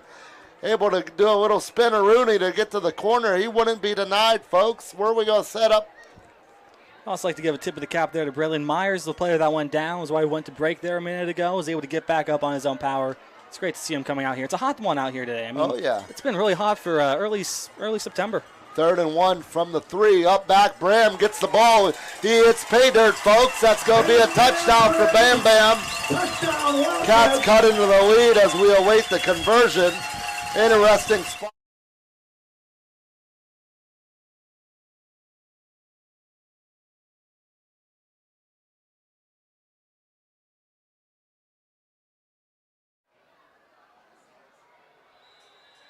And that is Noggle getting closer to the end zone, inside the 10. It's going to be a first down, Crusaders. First and goal. Ball is spotted at the 5. First and goal from the 5 for Central, as the clock continues to tick here with about a minute to go in the third quarter. Right now, 3 players over 80 yards rushing for the Crusaders on the night. So it's been that balanced attack we talked about early on, Matt, and they've been able to, do whatever it is that they've wanted, especially here on these 2 drives here in the second half. As the officials are trying to get that clock started, and the timekeeper here up in the press box a little slow to get it started. See if they adjust it accordingly.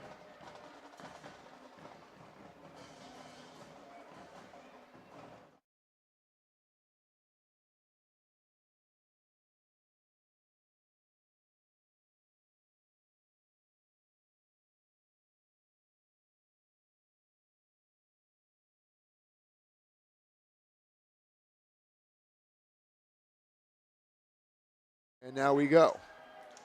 First and goal from the 5. Jumbo formation. Thomas hit hard by Patchen near the line of scrimmage.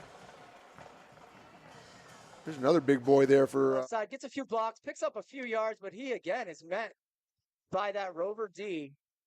That's going to be number 65, who gets to stop Braden Wright, along with a few of his teammates.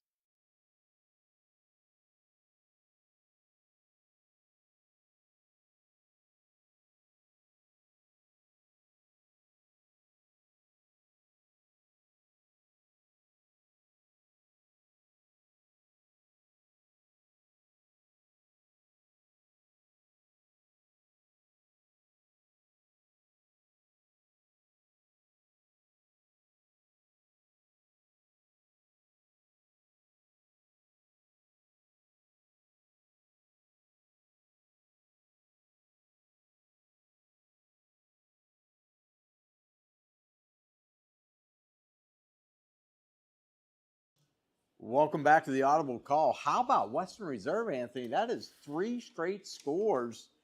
It looked like McDonald was in charge, and now the Blue Devils in the Battle of the Blue Devils. Battle of the Blue Devils. I should watch how I say that, but it's Western Reserve now with the advantage. Yeah, their run game is really turned on here in the second half, and we knew that was going to be a big challenge for McDonald's defense. Big play.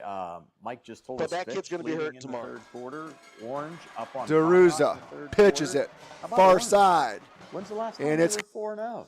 Orange went 4-0 in 2018. Okay. They So, went 7 got that. 7 and 4 that year.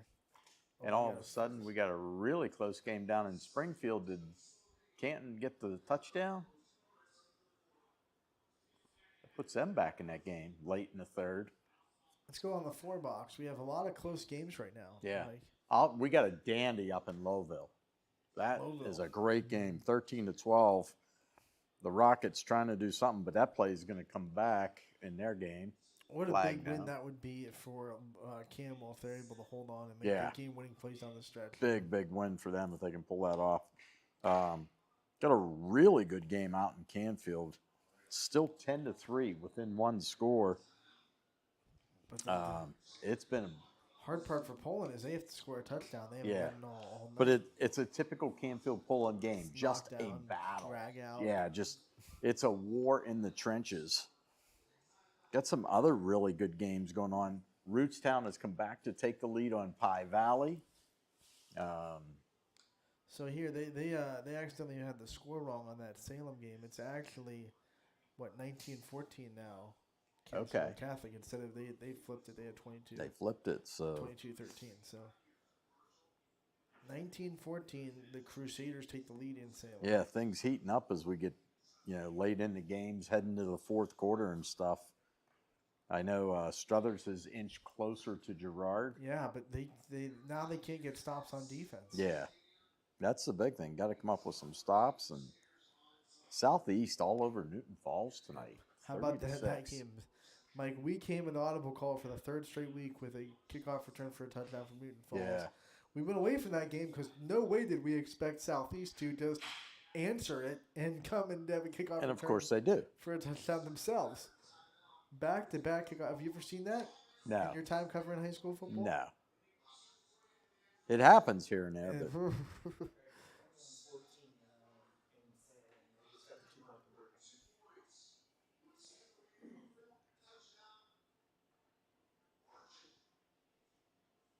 well, we'll send it back to our announcers again. The Audible Call brought to you by WRS Wealth Advisors.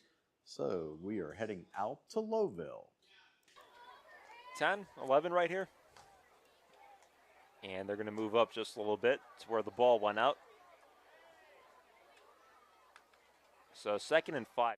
That field vision's important. Vickery and shotgun. He's going to take the. Oh, yeah. Vickers put on the floor. Everybody's game at this point. 3 in the third.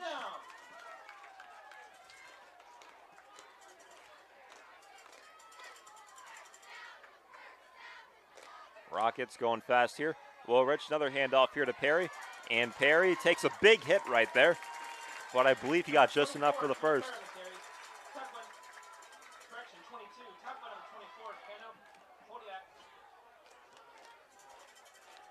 That was Pano Koladakis laying the wood that time. That's enough for another rocket. First down. But it is enough for a Lowville first. Clock still running here. Woolrich taking the snap and handoff to Perry, but he is going to slip that time. So a loss on that play. And with 20 seconds left here in the quarter, we'll see if Low wants to run another play. And it actually looks like they're just going to let the break. For McDonald's offense, we're going to take a timeout as well. We got bills to pay. Put the turkey on the table, Mr. Kalut. Lowville will have it on Campbell's 26 when we come back, but it is 2nd and 13 for them.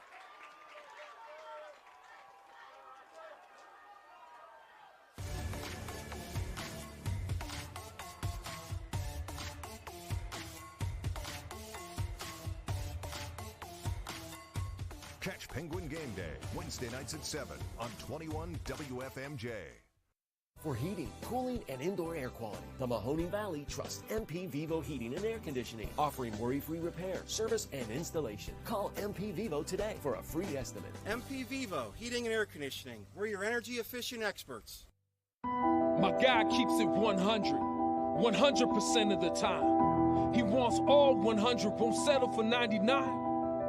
And it's more than stats because there's people in those numbers. And I was one of the lost sheep.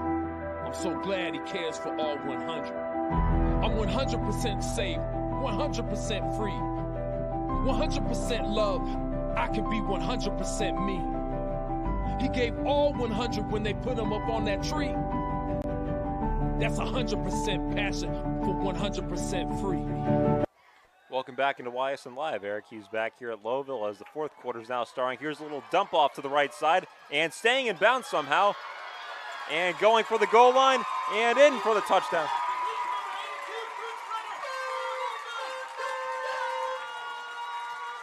And Lowville retaking the lead here to start off the fourth quarter.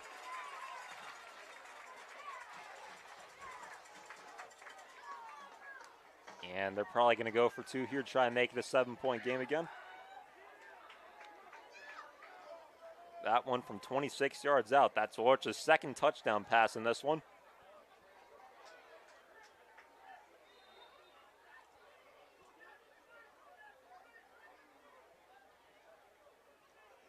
And yep, they're indeed going for 2. Here's Gino Perry in the Wildcat. And Woolrich. And they run the Philly special here. And Gino Perry catches that one on the far sideline, staying in bounds. And how about that for a flashback, the Super Bowl 52, I believe it was. Now starring, here's a little dump off to the right side, and staying in bounds somehow, and going for the goal line, and in for the touchdown.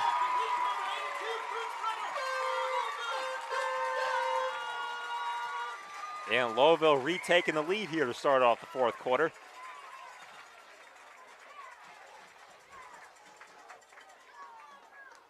And they're probably going to go for 2 here, try and make it a 7-point game again. that one from 26 yards out. That's Orch's second touchdown pass in this one.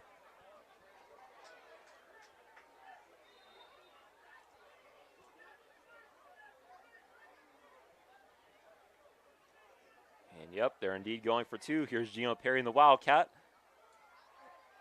And Will Rich. And they run the Philly special here. And Gino Perry catches that one on the far sideline, staying in bounds. And how about that for a flashback, the Super Bowl 52, I believe it was. Mouth football coming out. Blaine is going to go to the right. A little bit more of a traditional spread here with the H-back McLeod to the right. Pastella gets the ball, play fake, trying to get the corner. He gets the two-point conversion on the waggle on the play action. Pastella connects in the corner of the end zone and ties the game for the Cats. All tied up here, and a nice toss into that corner as you just brought up there by Robert Carcelli. Pastella to Carcelli sets up the game. We're going to have a barn-burner finish here. 3:31 to go in the third quarter. Call your friends, folks. 88 action going on here tonight. Cats down 2 touchdowns. Coming back to score 3 touchdowns in the corner. We got a tie game awaiting the kick here. Maybe. Not so fast, my friend. Maybe when you call your friends, make sure they know to keep the volume down here, because good boy Tommy right here can't help himself. He's screaming into that headset. He's excited. Up front, the offensive line is down blocking all in the same direction. There is no pulling guards unless they're going to run scissors. So a lot of time there's a lot of misdirection, and you get your eyes caught in the backfield, and that's when McDonald gashes you for a big one. Puckett looks to pass, has his guy, and Pater sees it. Ooh, and it's a high pass. Pater read that. He read the quarterback's eyes all the way, and if that was a good pass. That was reminiscent of last week. Yes. Chris, you and I were at the game, and Pater kind of baited the quarterback to throw the ball and then came in and intercepted it. That's I think McDonald's lucky that ball was high. High, because Chris baited. He stayed off the receiver, allowed the pass to happen, and he wanted it.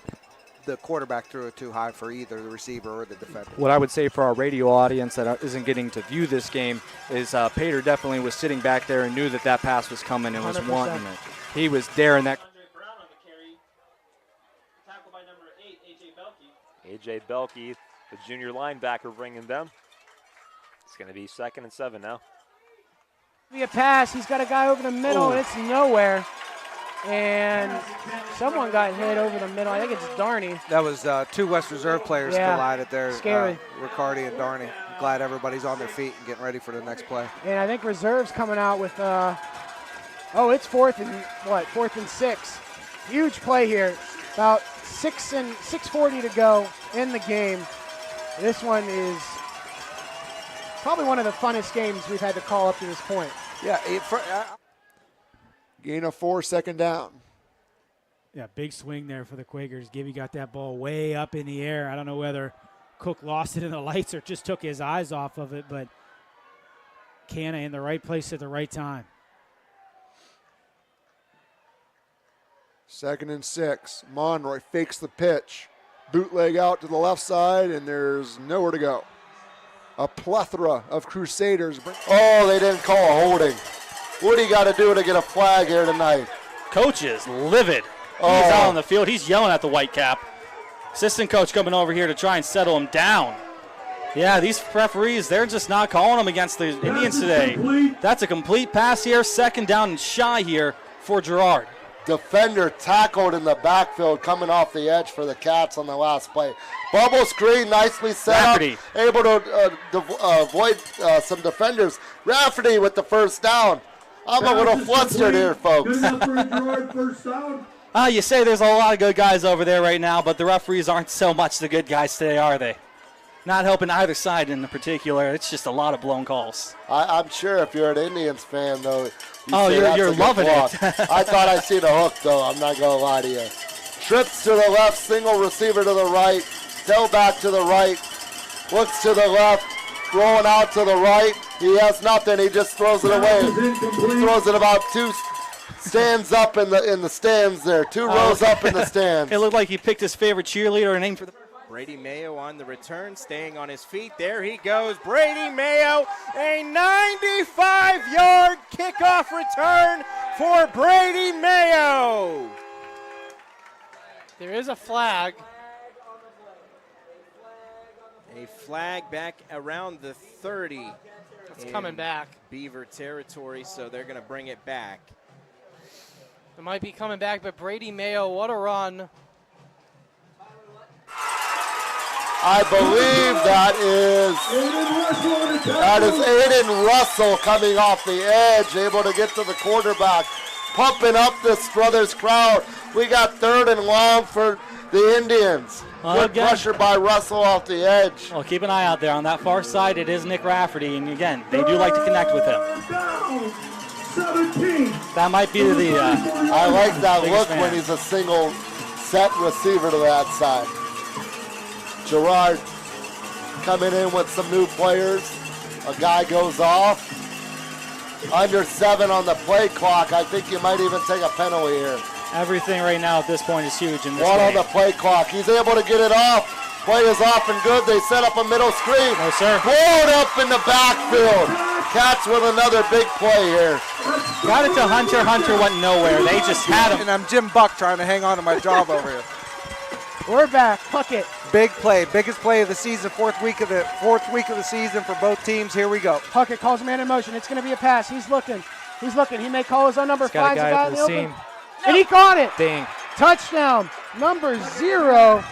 Jordan Perry. What a play for McDonald. What a play. Jordan Perry finds his guy as he's rolling right. I thought he was going to tuck it in. But he has been able to get chunk after chunk here, little by little. He hasn't really thrown toward the middle of the field that much, though. Of course, Lowville does have some great linebackers in the middle, in Belkey and Nolfi and Perry. Don't want to throw toward them if you don't have to.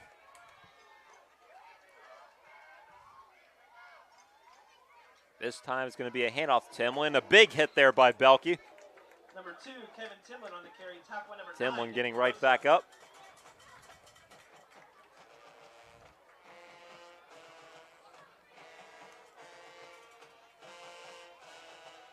Belkey just giving Timlin the hammer that time. It's going to bring up 3rd and 1 now as he was just short of the sticks.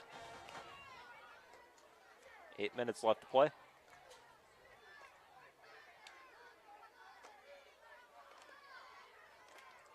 Lambert in the shotgun. And looks like someone on Campbell jumped right there. And yep, it's going to be a false start. And I believe the Red Devils actually had that happen last drive where it was 3rd and 1 and they had a false start to back them up. Unforced error right there. I mean, Lowville, they did look like they were about to send the heat right there. So a flinch there, obviously understandable.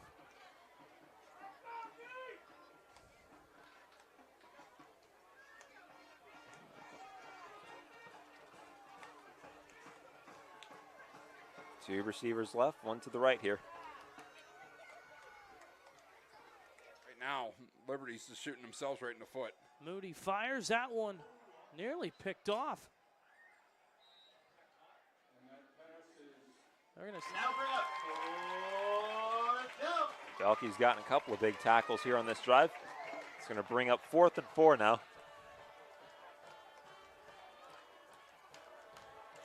And a quick update out of Salem.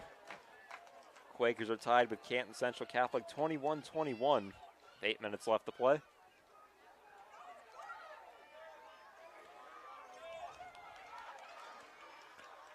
Here we go, 6:40 left to play. Campbell trying to keep this drive alive, down by a score. Lambert going to roll out to his right, and he is going to get the first down here in a little bit more, and he'll be pushed out of bounds there. Kind of like what Liberty's doing because they're trying to use a 2-quarterback system against us.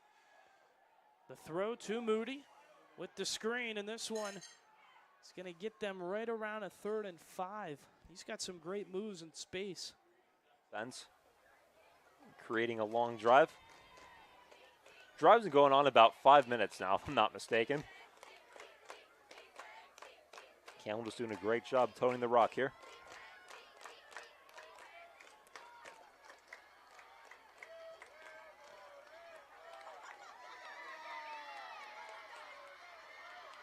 Lambert, handoff here.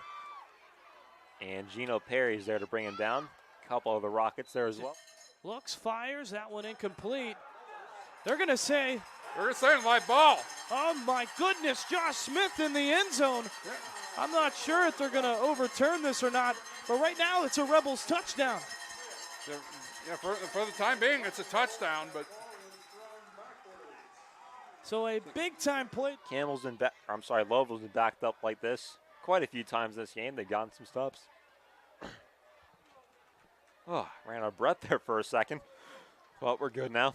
Halfway through the fourth quarter. Lambert hands it off outside here to Timlin. And Timlin is going to get to the goal line for a 9-yard touchdown.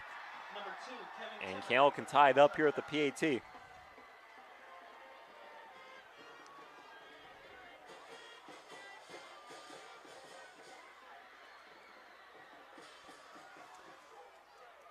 And yep. McConaughey, Brown, them guys been together a long time. Pastella gives up to the oh no, he faked me out. Pastella gets the corner himself. Man, that was, go ahead.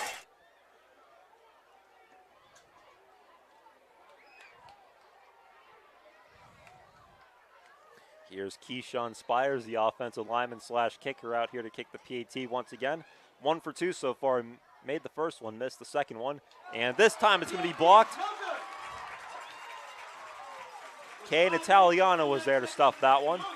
So the Rockets stay on top here despite giving up the touchdown. 20-19 is our score. Campbell to kick off when we come back in what should be an exciting finish.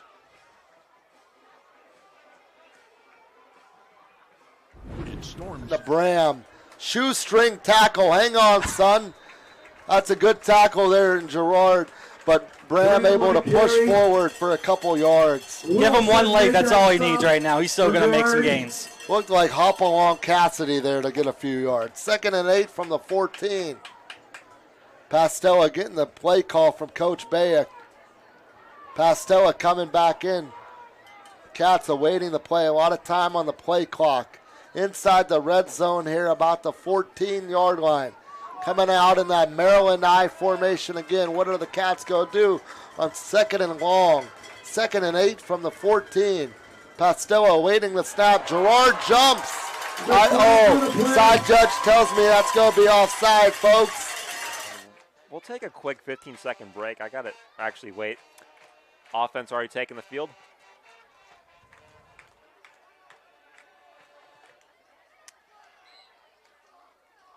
I was going to go over and ask who number 82 is.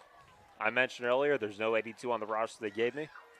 Again, I apologize for that, but he did score a touchdown the last Louisville drive, and here's Gino Perry now with a tough run, getting about 5 yards right there.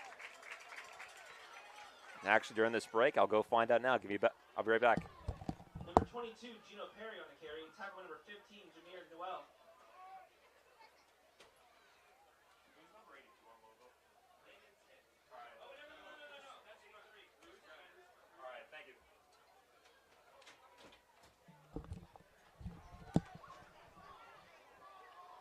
And number 82 for Louisville is Bruce Brenner. Thank you to everyone who's in the room next to me. And give me 1 sec. Here's another pass to Brenner. And stop for a short gain this time. And looks like there's going to be a flag here on Campbell. Little late contact right there.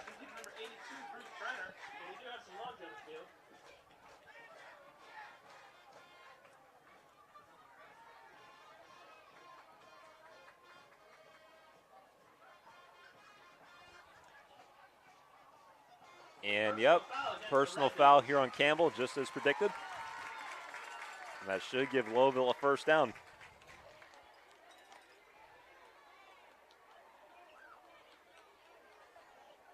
But yeah, Bruce Brenner's even on this roster, actually. I don't know if maybe he changed numbers or something, but surprisingly he's not on here. but I will remember that going forward.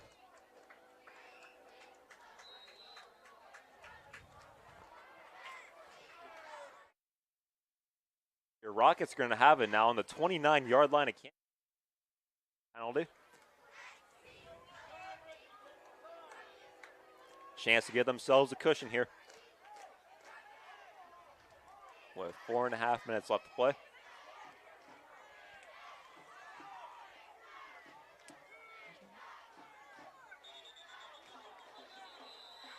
And this play is going to be blown dead. And Louisville's actually than the onside, or Yeah. But I mean, you would expect the onside kick with 2:16 Right, to go. right. So, I mean, and you can see by the way the ball's placed on the tee. That's your tell right there.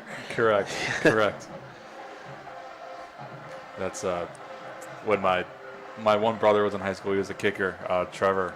He could do a soccer move where it's called a rabone. Yeah. And you kick from behind your. You go behind your leg and kick it. Yeah. He pulled off a couple of those when in his Palestine days. It was pretty sweet. You don't see it much often, 'cause I can make that move like when I'm putting on socks. When Yeah, I'm trying on socks, They're back and said, we're going to take you to the promised land, folks. 4 seniors on this offensive line. 4 guys that started last year in the regional championship. Maryland I formation for the Cats. Oh, I don't think he got it. He got stuffed. He's going to be read him. short. Oh, buddy. Oh, we've got the biggest 4th down you'll see this weekend. Judgment day here for the Cats. So you're asking. Little squib, everybody's letting it go. Recovered by the Spartans, but that first line just letting it out with 6. Oh, Go for it. Oh, buddy. We used to call this root the hog. Pig on pig here. Get underneath somebody's pads and force them in the end zone, baby. Who's going to win? The big guys from Girard or the big guys from Struthers? Pastella, Maryland I formation. Gets the snap. Hits the corner. Spins in the end zone. I believe that's Devin Graham. Bam in the end zone for the Cats.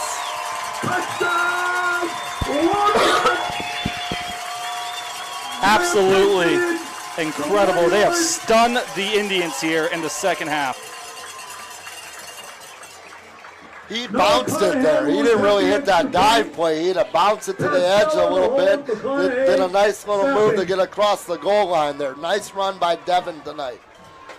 1.5 yards needed there. They put it in with 6. The clock here stalled away, but nope, they want to get more points.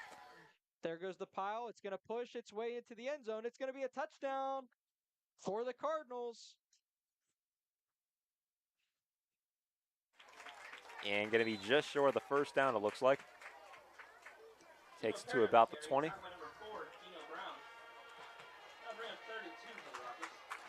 And it'll be 3rd and 2.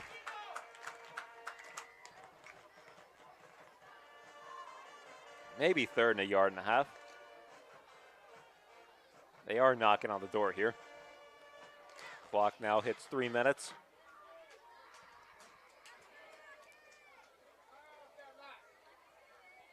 Woolrich in the pistol. Landon Tisch coming in motion. And a handoff to Perry. Spin move. And did he get enough? Need to get to the 19. And ref signals, yes he did. Keep the chains moving.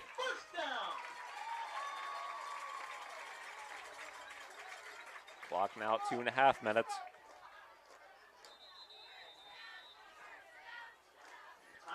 And Campbell will burn a timeout right here.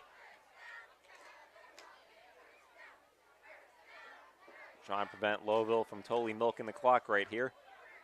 Going to talk things over, see how they can get it. As jet sweep, pop pass to Phillips. Again, something we haven't seen a ton of this year, but we certainly have in years past. And Phillips going to get across the 40 as there's an injured Crusader back down at the 32-yard line. So I don't think there's any stopping them, so you need this possession to work, and you got to go slow with it. That being said, I don't think that's in their forte. I don't think they're going to go for it slow, but that's my 2 cents.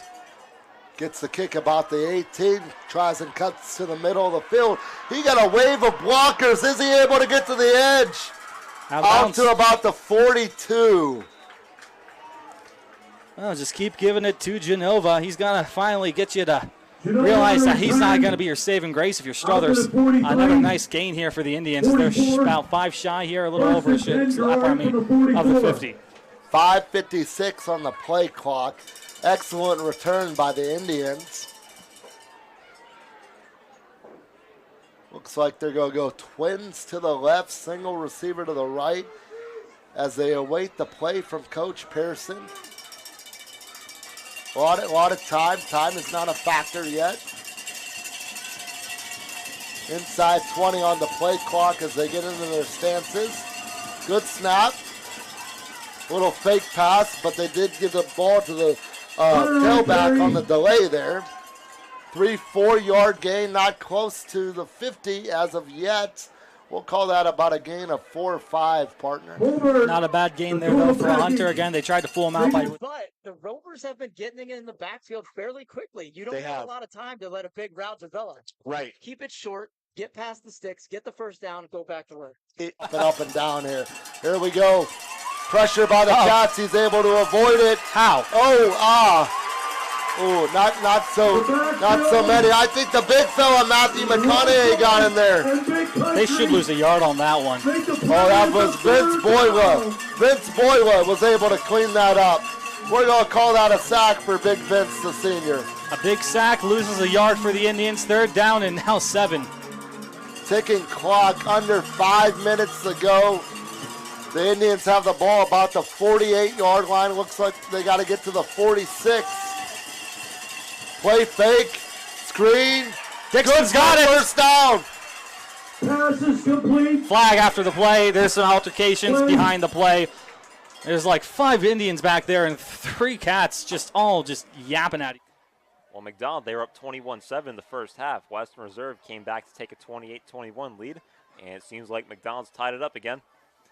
Here's Wilrich now throwing a fade here. Josh Paisel, back corner of the end zone. It's going to be caught. Touchdown, and there's a flag down from 17 yards out. We'll see if this one stands. This might be a PI here on Camel, so this touchdown might stand, but we'll see.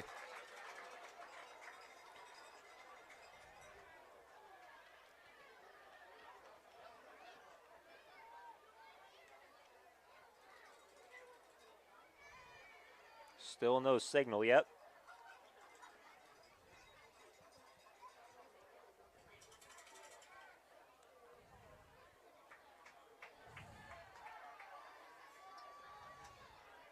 Still waiting for word from the refs.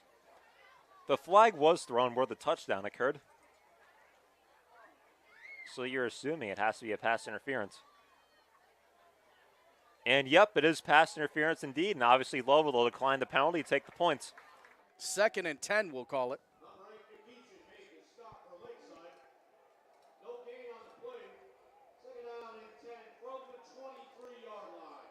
Big chunk play right there for West G. 4:40 and counting. Down by 1 here in this 4th quarter. And that one almost finds a home in the hands of Tyree Anderson, the junior linebacker defensive end. And it's 3rd and 10.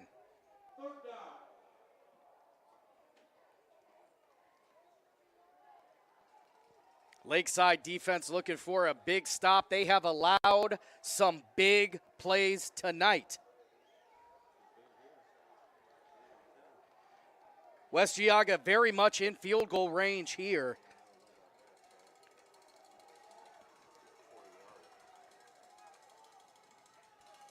Finn Keenan getting ready to take the snap. He does just that. He's breaking out to the side. He's got people coming. And he runs out of bounds. I think he got back to the line of scrimmage. Maybe a loss of 1.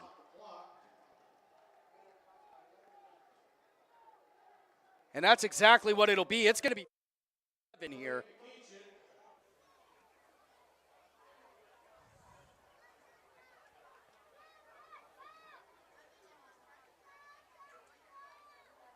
Looks like Louisville's going to go for 2 here. They could kick the PAT, make it an 8-point game, but even then it's still a 1-score game because Camel can just go right down the field and score a touchdown, get a 2-pointer and tie it up. And Louisville right here, if they get a 2-point conversion, that would pretty much ice it. It would make it a 2-score game. And yep, Louisville's offense will stay on the field. Again, the touchdown does stand because and hold on, Ricky Wilrich rolling out, throwing it to the end zone. This one almost intercepted there by Timlin. Trying to thread the needle there to Belke, but just a little bit off. So the 2-point conversion's no good. But Louisville did score a touchdown there, 17 yards from Ricky Wilrich to Josh Pazel. And they take a 7-point lead. When we come back, their defense will be looking to get one more stop here. They've gotten a lot of those, but this is where it matters most right here. 7-point game, 2 minutes left. We'll be back after this. Touchdown, West Geauga. 28-yard touchdown pass.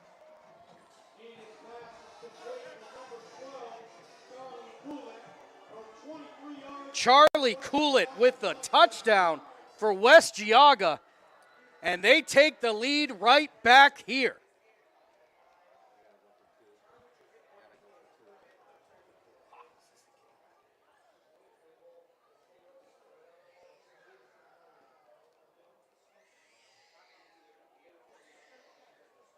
Hole sees about 5 yards on the play. Pretty good play for RJ May there coming out of the backfield. Yep. Pickup of 6. 3:16 remaining. East Palestine. Clock is ticking. DJ Schreffler. Second down and 4. And it looks like the Blue Devils only have 1 timeout left. I think that's correct. Only 1 timeout on their side at this point. So the Dogs are under 3 minutes to go.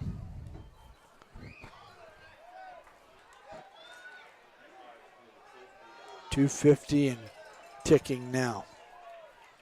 Here we go. Quarterback keeper. He's marching. Pulls a couple players with him all the way to the first down. Pick up about 8 of the play to the 11-yard line of the Blue Devils. First down, East Palestine.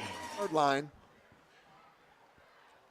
And we have a good one brewing here at SEBO Stadium.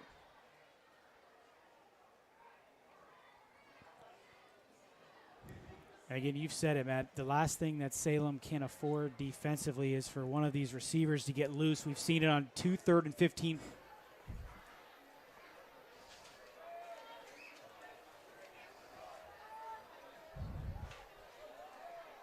Is it going to be another quarterback keeper? Yes, it will. And he's going to go right down the field almost to the end zone. Too long ago, they turned the football over. Now Canton Central with an opportunity here to give themselves a chance to win the football game. A crazy turn of events here the last, I would say, 60 seconds of game time, 5 to 6 minutes of real time for sure here at SEBO Stadium. Ball at the 41. 1st and 10 for Central.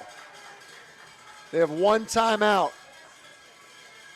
DeRuza. Blitz coming. Needs to get rid of it. He's not going to be able to. He's sacked back at the 32. Well, Quarterback keeper right up the middle. Touchdown. Yuriauchi. 10 seconds on the clock. We'll see if they add any to it. As a huge play there by Patchen, looking to redeem himself on the fumble.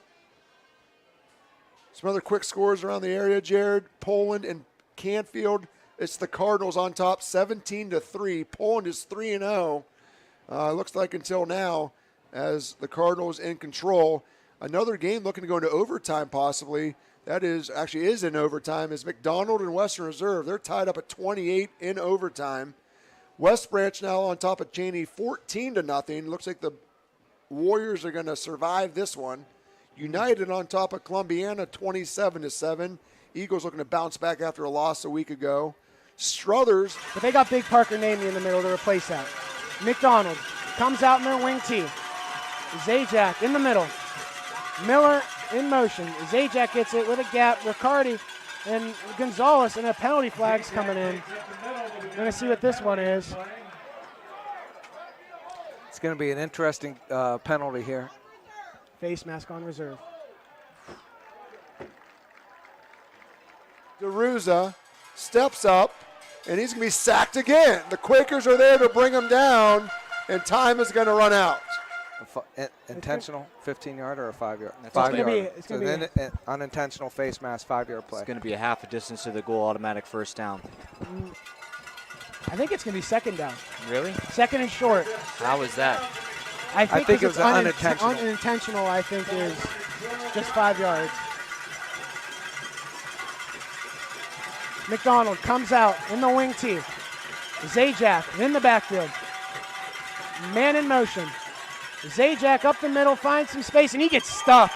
He gets picked up, double leg takedown, 2 points for reserve. Very important, boys, to stand up on the offense, defense side, get back to your huddles. No extracurricular activities needed here. Nope. Be disciplined and just play the game. Be disciplined. Clock under a minute in the fourth quarter. We had a great one here tonight to kick off any 8 play. The Wildcats coming back from a 2-touchdown deficit from the first half to the second half, coming back to put 28 on the board tonight, and they'll hold off the Indians. Victory formation again. Just the resilience here by the Struthers team. Never give up attitude. You were bragging about them pregame. You were bragging about them during the game, and it's for good reason.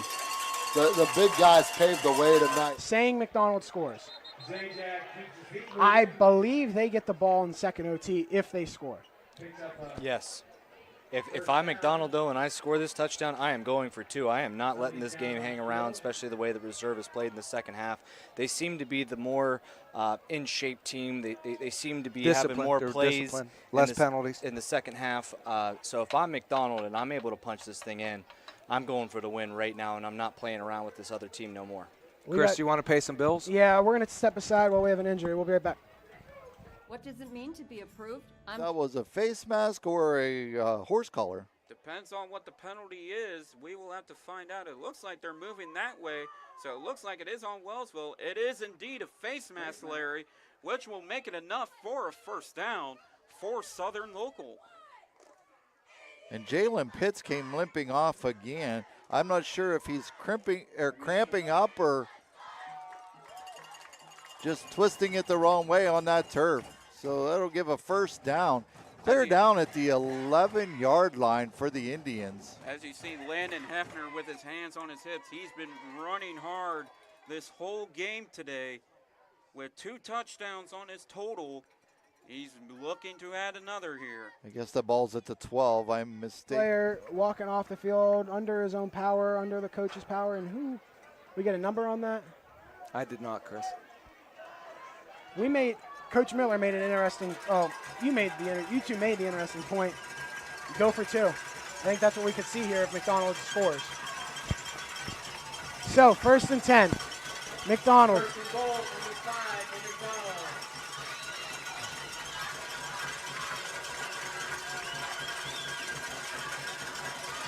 Man in motion. Zajac met in the backfield, and he's going to get pushed close to the goal line. So I'm going to give a little bit of history here. My junior year, we played against McDonald in a game that would decide who got the home field advantage for the playoffs. And we had And that's a first down, Lakers. exact spot that McDonald's at right now. And I'm going to tell you, this haunted us for an entire season. When McDonald stopped us 4 times in a row on a goal line, I would love nothing more than on the day I get into the Hall of Fame to see reserve return the favor and stop them 4 times in a row down here on the goal line. Second down. That would be pretty cool. Bet I could tell you who's getting the ball. Zajac's in the backfield. Puckett under center. Calls for man in motion. I was wrong. It's going to go to the outside, and he's running back. Touchdown, McDonald. Wow, that was a decisive call by that referee there. And what are they going to do here? Are they going for 1 or 2?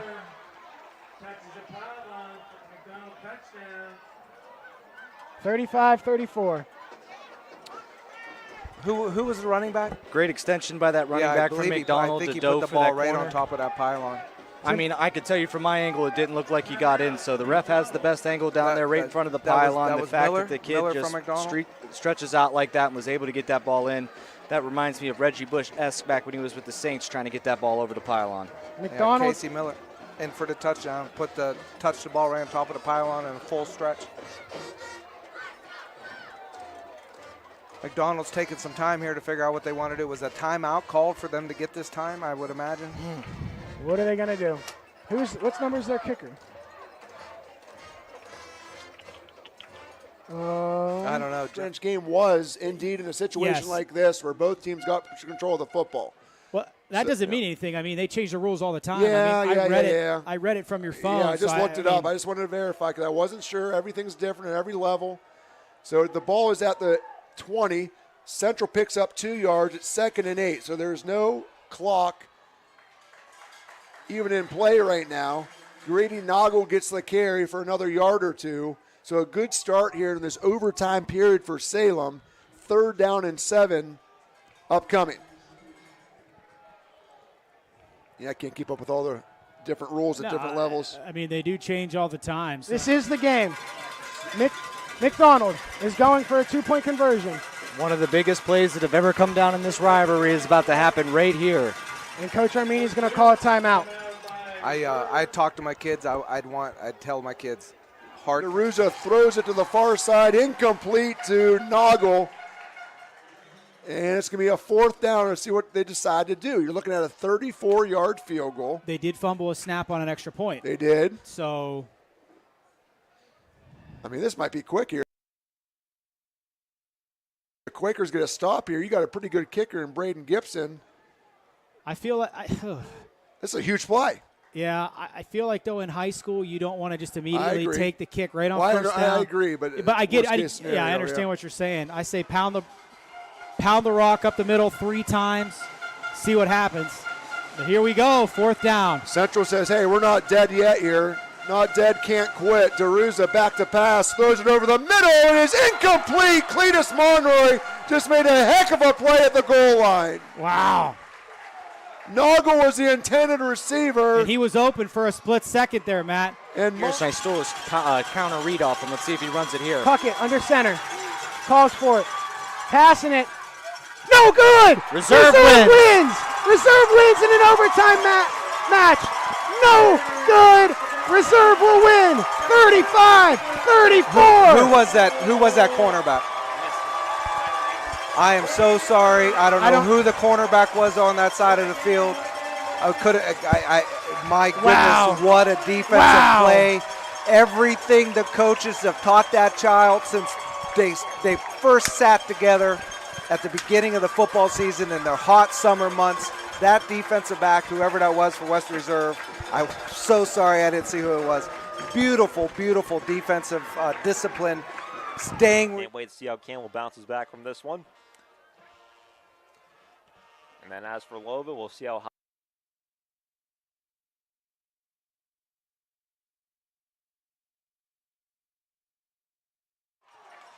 Gets a couple. Hold on to the football, young son. Yes, sir. As John Hoffaker made the stop. Gain of 3, maybe 4. 2nd down and 6.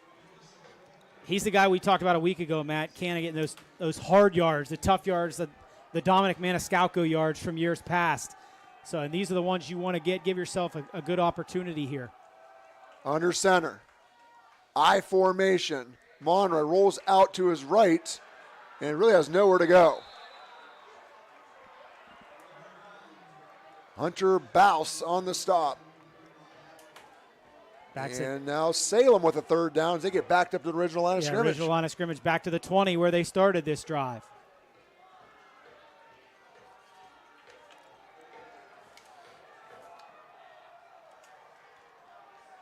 Mickey Ekman, the center, about to snap it to Monroy. Monroy looks to go up the middle this time, left side. Makes a move to about the 15-yard line.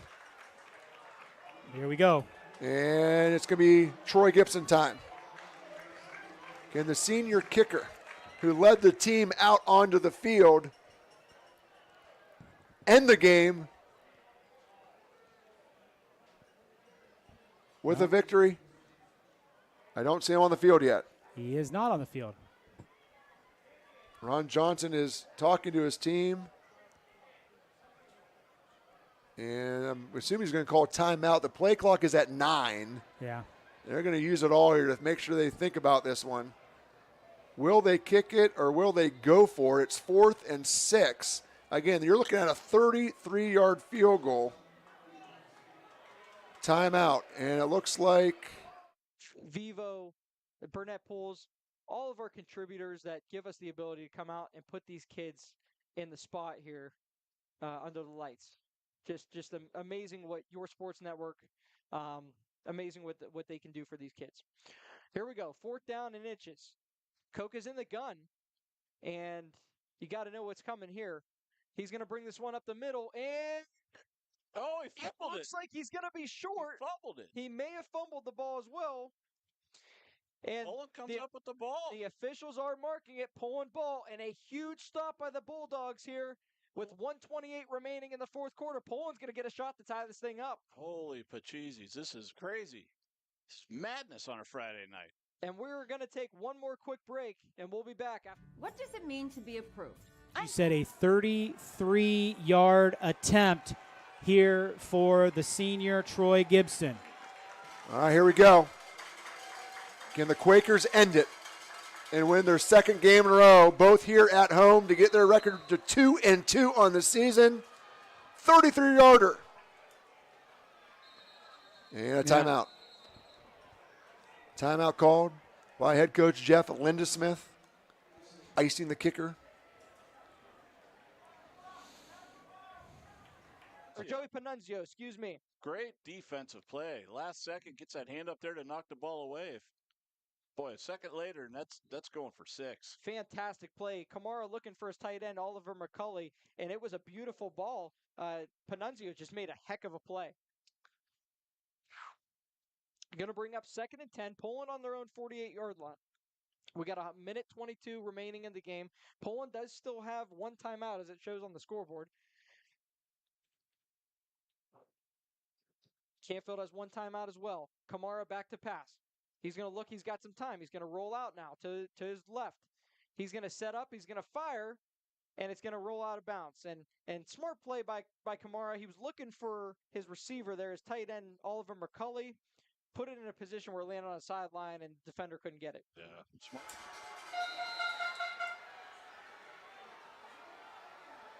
Harmon will do the holding.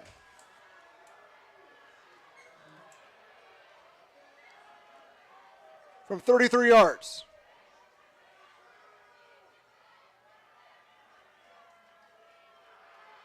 It's up and it's blocked. It's blocked and never had a chance at the line of scrimmage. And we're playing more football. Version here. And it's going to get even longer as the 3rd and 10 is going to turn into a 3rd and 15 after a false start penalty call here. He took it. He did. And the hole opened up, and that's great field vision. That you see a hole, but you see a better one, and he's able to actually see that ahead of time. That field vision's important. Vickery and shotgun. He's going to take the. Oh, yeah. The Lakers put on the floor with 3:53 in the 3rd quarter. You're not stopping the tide train.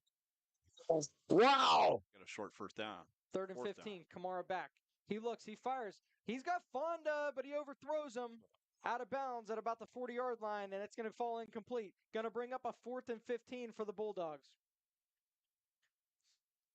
I feel like I'm repeating myself, but this might be the play of the game. This is definitely the play of the game, I would say. Yeah. So 4th and 15. The ball is at the Bulldogs' own 43-yard line, and they're going to need something big here to continue this drive. Just over a minute to play in this game. I'll tell you what, it was started out as kind of a slow game. No one doing much. But the second half, it's 4th quarter, really.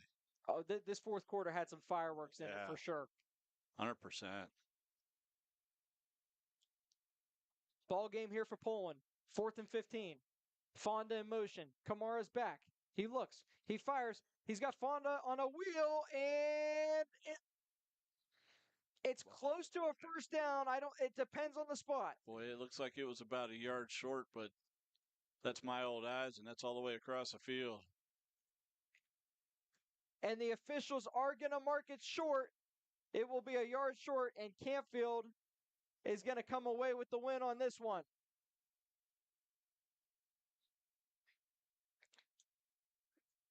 And it looked like that was Pano Zipolidis on the wheel route. Catches the ball, but a great tackle. Didn't see who it was on that, but absolutely fought to bring Zipolidis down there short of the first down. I believe that might have been Sharer over there.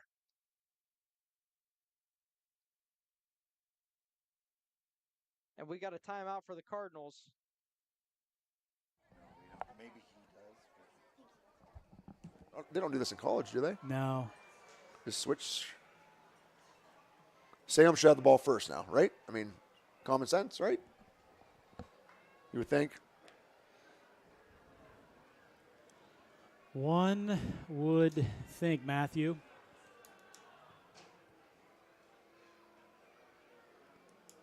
As Derek Ash, the team captain here tonight. I think it's going to be Salem football first here. I think that's what's going to happen after that result of that exchange at midfield. So double overtime, quarter number 6, unofficially. When was the last double overtime game? Oh, well, that West Branch game, I think, did.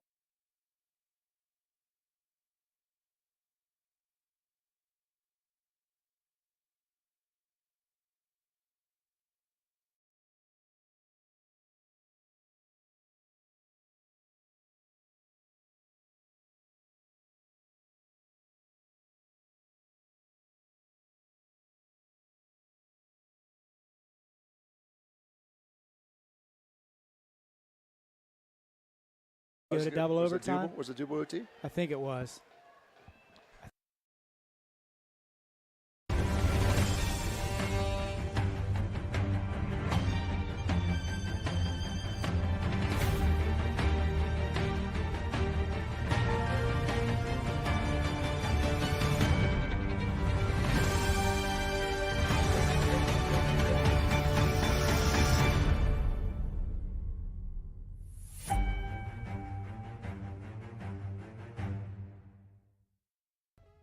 Hi, this is Zell Bush. Hi, this is Tom Flynn. Hi, this is Steve Rossetto. Hi, this is Ryan Miller. Hi, this is Rich Sakui from WRS Wealth Advisors. With our combined 80 years of experience, WRS Wealth Advisors are the area's premier wealth and retirement specialists. Call 330-965-0370 to learn more about our individual and corporate financial planning services. Or visit WRSwealth.com. Go Raiders. Go Dogs. Go Cats. Go Dogs. Go Tigers.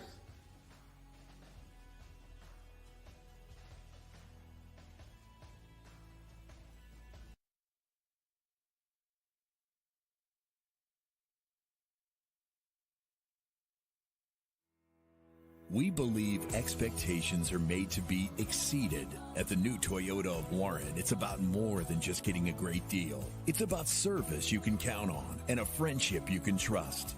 Year after year, we've done what we do best. We've gone the extra mile so you could too. Because we know it's just not about buying a new car. It's the start of a new adventure. Toyota of Warren, driven by you. Some families you're born with. Then there's the family that you choose. Over the years, we've been blessed to have our family grow. No, we're not all related at Myers Family Insurance, but when you surround yourself with good people, it sure seems that way. Our goal is for you to feel that way whenever you meet someone from our team. At Myers Family Insurance, it's not just about helping you with your Medicare and retirement needs, it's about making you feel welcome to the family. For all your Medicare needs, call Myers Family Insurance. What can you do on over 5,000 acres? At Mill Creek Metro Parks, you can discover unique habitats and wildlife, create memorable family moments, experience history, heritage, and park programs, explore scenic landscapes, take time to relax and be well, connect with nature and each other. Come see what's new at Mill Creek Metro Parks. Plan your trip now at millcreekmetroparks.org. Get back to doing the things you love. Regain your freedom from chronic pain without surgery or drugs. The power of care is nothing without hope, and our chiropractic services were created with true healing in mind. Find your hope at Meridian Healthcare. At Joe Dickey Electric, no job is too big or too small. We do it all. We power the plants that help bring us together, the businesses that help our community thrive, and the home that you've been dreaming of. We'll even install a light bulb for you. With over 65 years of commercial, industrial, residential, and 24/7 emergency services, you can trust the experts at Joe Dickey Electric because we are everything electrical. What does it mean to be approved? I'm Tracy, and to me it means getting you to work on time, driving your kids to school, or going out and seeing the world. That's why I go the extra mile for my customers, only at Greenwood Chevrolet. Hi, I'm Colin Chupa. And I'm Kelsey Clem from K-Squared Marketing. Our boutique marketing firm specializes in media planning and buying, public relations, event marketing strategies, and strategic sponsorships. We can integrate our services with your existing game plan, or we can be your entire marketing team. Your goals, our game plan. Let's win together. Call K-Squared Marketing at 330-623-2730 or visit ksquared.marketing to learn more.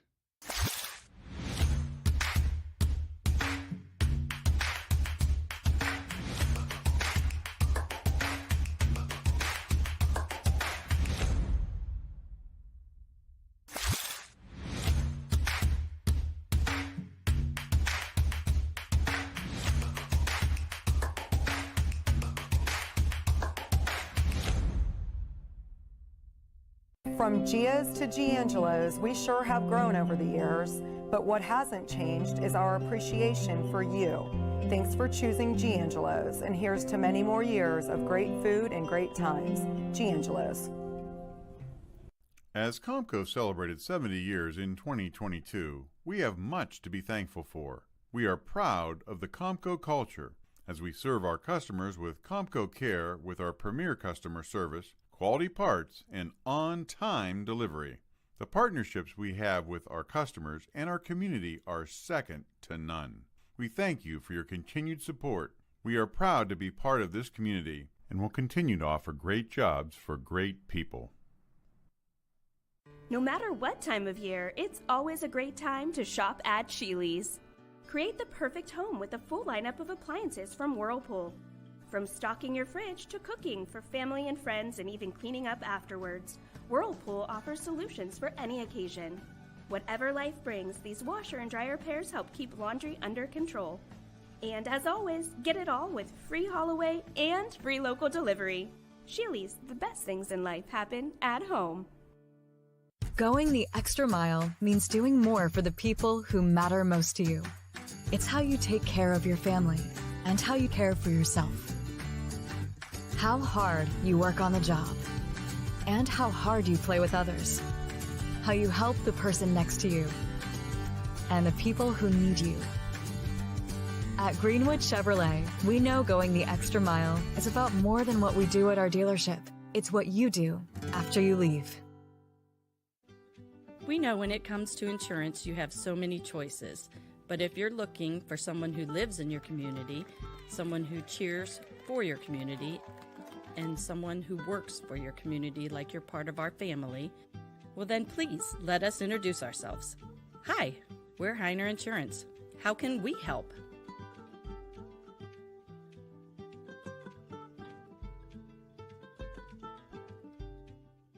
We sell taste one bite at a time. At Valeria, bite into a taste sensation. Bite into a taste delight. Good food and funny combination. One bite at a time till it's out of sight. We sell taste one bite at a time. At Valeria.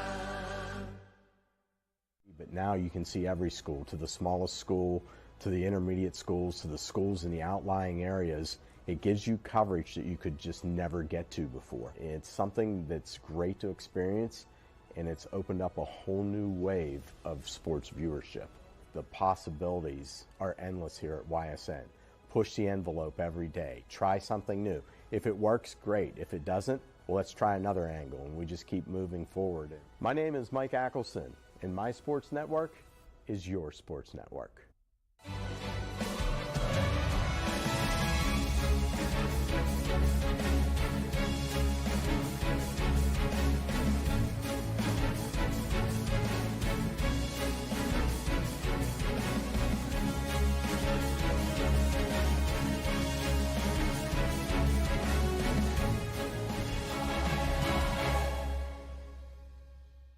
From Lombardo Field on the campus of Howland High School, you're listening to YSN. Hello again, everybody. My name is Anthony Malone. I'll be your broadcaster for tonight's matchup.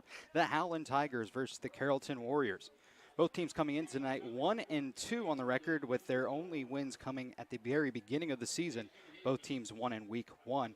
Trying to go even here and go for the win-loss category of being, at 500. Carrollton will kick the ball away wearing white tonight. Black jerseys for Howland Tigers, and we're about to go underway. Sit tight, folks. We're underway. And here we are at about the 15-yard line. Going to be scooped up. And a nice little patience move brings it up to the 30, 35. Finally brought down around the 38-yard line. That'll be great field position for the Howland Tigers to start off their matchup tonight. For Howland as well as for Carrollton, you will see both teams in the spread offense and trying to get things going. The past 2 games for both teams, just having some difficulty getting the offense going early on, and for the sake of both teams, it didn't really work out. And that is it for the Audible Call. We saw a slew of good games here today. And with the last one, we just saw Salem falling to Canton Central Catholic in double overtime, 24-21. Heartbreaker for the Quakers. They'll have to bounce back next week. But this is not the end of our coverage. In about 15 minutes, me and Mike Ackelson will be over on the Joe Dickey Electric Scoreboard Show, so make sure to tune into that for all the scores and updates and call-ins from announcers around the YSN family. So thank you so much for tuning in to Audible Call Week 4, and we will be back